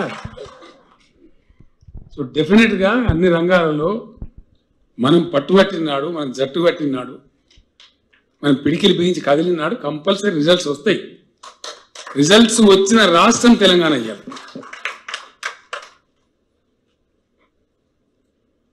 ఫలితం సాధించి ఒక ప్రగతి బాట పట్టి ఇంకా ముందు పోతున్న రాష్ట్రం తెలంగాణ. ఏ కుక్కరు కడుగుతారమ్మని నేను మాట్లాడతా. అన్నో ఇన్నో సాటుకొని ఒక అయ్యకాయ ఒరుడు కాదు. జనంలో పోయి మాట్లాడదాం, ప్రజల్లో పోయి మాట్లాడదాం, సభ పెట్టి మాట్లాడదాం. ఇట్లా పోయేదాన్ని తోడ్పాటు అందించుకుంటూ ప్రజాప్రతినిధులు ఎక్కడికక్కడ ముందుకు వస్తే ఇంకింత ప్రగతి వస్తుంది. చేసే వాళ్ళకు ఉత్సాహం వస్తుంది. మా కలెక్టర్ శబ్బాష్ అంటే ఆయన ఇంకో పని ఎక్కువయ్యేది. చెడ్డగా చేసిన వాడిని చెడ్డగా అనుకుంటూ మంచిగా చేసిన వాడిని ప్రోత్సహిస్తే బాగుంటుంది. అనేక సంవత్సరాలు మిమ్మల్ని అందరినీ కన్నా బాగా తెలిసిన ముఖాలు కనబడుతాయి. మా కామన్ శ్రీనివాస్ కనబడుతుంటారు. నేను అన్ని పేర్లు చెప్పగలను, అంత కనబడుతున్నాను. ఆ సంతోషం పట్టదాలగా పాత ఆకలి అయినా కూడా మర్చిపోయేది అంత మాట్లాడింది. కానీ మీరందరూ కనబడేది నాకు కూడా కడుపునట్టున్నది. వాళ్ళ కళ్ళల్లో సిద్దిపేట జిల్లా కావటం, సిద్దిపేటలో పోలీస్ కమిషనరేటు, సిద్దిపేటలో కలెక్టరేటు, ఇంక నిన్న లైట్లు పెట్టి వెంకటరామరెడ్డి గారు ఆ ఫోటో చూస్తే చక్కెర వచ్చి పడిపోయే పరిస్థితి. నేను జిట్టిదాలతో ఎందుకు పెట్టిన అవసరం, ఓరోలేని కూడా ఒకటి పంచాయతీ పెద్దలు చెప్పి కదా, తన సమయాన్ని దాస్కతి నువ్వు లైట్లు పెట్టి పంచాయతీ చెప్పి ఓర్తలేనట్టు నేను చెప్తాను కదా. అట్లనే నాకు ఇగో చిట్టి ఇచ్చిన ఆయన ఆయిల్ పామ్ పంటలు కూడా చాలా మంచి, ఎక్కడైతే మంచి వసతి ఉంటుందో సిద్దిపేటలో హరీష్ బాగానే తనలాడతామని ప్రయత్నం చేస్తున్నారు. అవి కూడా పెట్టండి దయచేసి. ఒకటే వరి వరి వరి అనకుండా కాటన్ పెట్టండి, వరిలో వెదజల్ల పద్ధతి తేండి, ఆయిల్ పామ్ పంటలు పెట్టండి, కందులు పండియండి, దండి అమ్ముడు పోతుంది అద్భుతంగా. ఇట్లా అనేక రకాల పంటలు పండించుకుంటూ రైతు వేదికలను చర్చించుకుంటూ మా నాగిరెడ్డి గారు కూడా నరసింహావతారం ఎత్తారు. తప్పదు, తిరగాలి, గ్రామాలు తిరగాలి, చెప్పాలి, మీటింగ్లు పెట్టాలి. మీ గ్రామ రైతు బంధు, మండల రైతు బంధు వాళ్ళకి దండం పెట్టాలి, బదిలాడాలి, చెప్పాలి. ఒక పూటతో కాదు కదా, ఎంబడి పడితే అవుతుంది. ఆ పనులు మీరు చేయాలి. మన రైతాంగం మంచిగా ఉండాలి, మన ప్రజలు మంచిగా ఉండాలి, అందరం బాగుండాలి. సిద్దిపేట వెటర్నరీ కళాశాల వచ్చింది కొత్తగా, మళ్ళా ఇంకా వస్తాయి.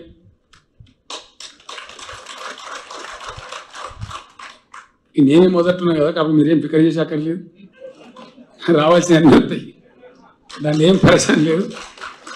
వస్తే ఎందుకంటే మీరు వాడుకుంటారు, బ్రహ్మాండంగా మీరు చేస్తారు. మీ నాయకత్వం బాగుంది, మీ గ్రామ నాయకత్వం బాగుంది, మీ మండల నాయకత్వం బాగుంది, అద్భుతాలు చేయగలుగుతారు మీరు.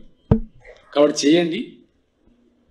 సిద్దిపేట వర్ధిల్లు కాక, తెలంగాణ వర్ధిల్లు కాక, భగవంతుడు ఇదే బాటలో మనం ముందరికి ప్రయాణం చేసి ఇంకా గొప్ప విజయాలు సాధించదాం. సిద్దిపేట నేను పుట్టిన గడ్డ ఒక ఆదర్శ జిల్లా కావాలి. ఈ కలెక్టరేట్ నుంచి ఈ జిల్లా ప్రజల కళ్ళ నీళ్ళు తుడిచేటువంటి అన్ని మంచి పనులు జరగాలి.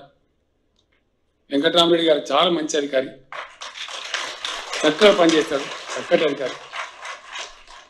ఆయన ఆధ్వర్యంలో జిల్లా అధికారులంతా చక్కగా పనిచేసి మంచి ఫలితాలు రావాలని మరొకసారి జిల్లా కలెక్టర్ గారిని వారి సిబ్బందిని అభినందిస్తూ, సిద్దిపేట జిల్లా ప్రజానీకాన్ని కూడా ఈ శుభ సందర్భంలో మరొకసారి నా అభినందనలు తెలియజేస్తూ మీ అందరికి నమస్కారం.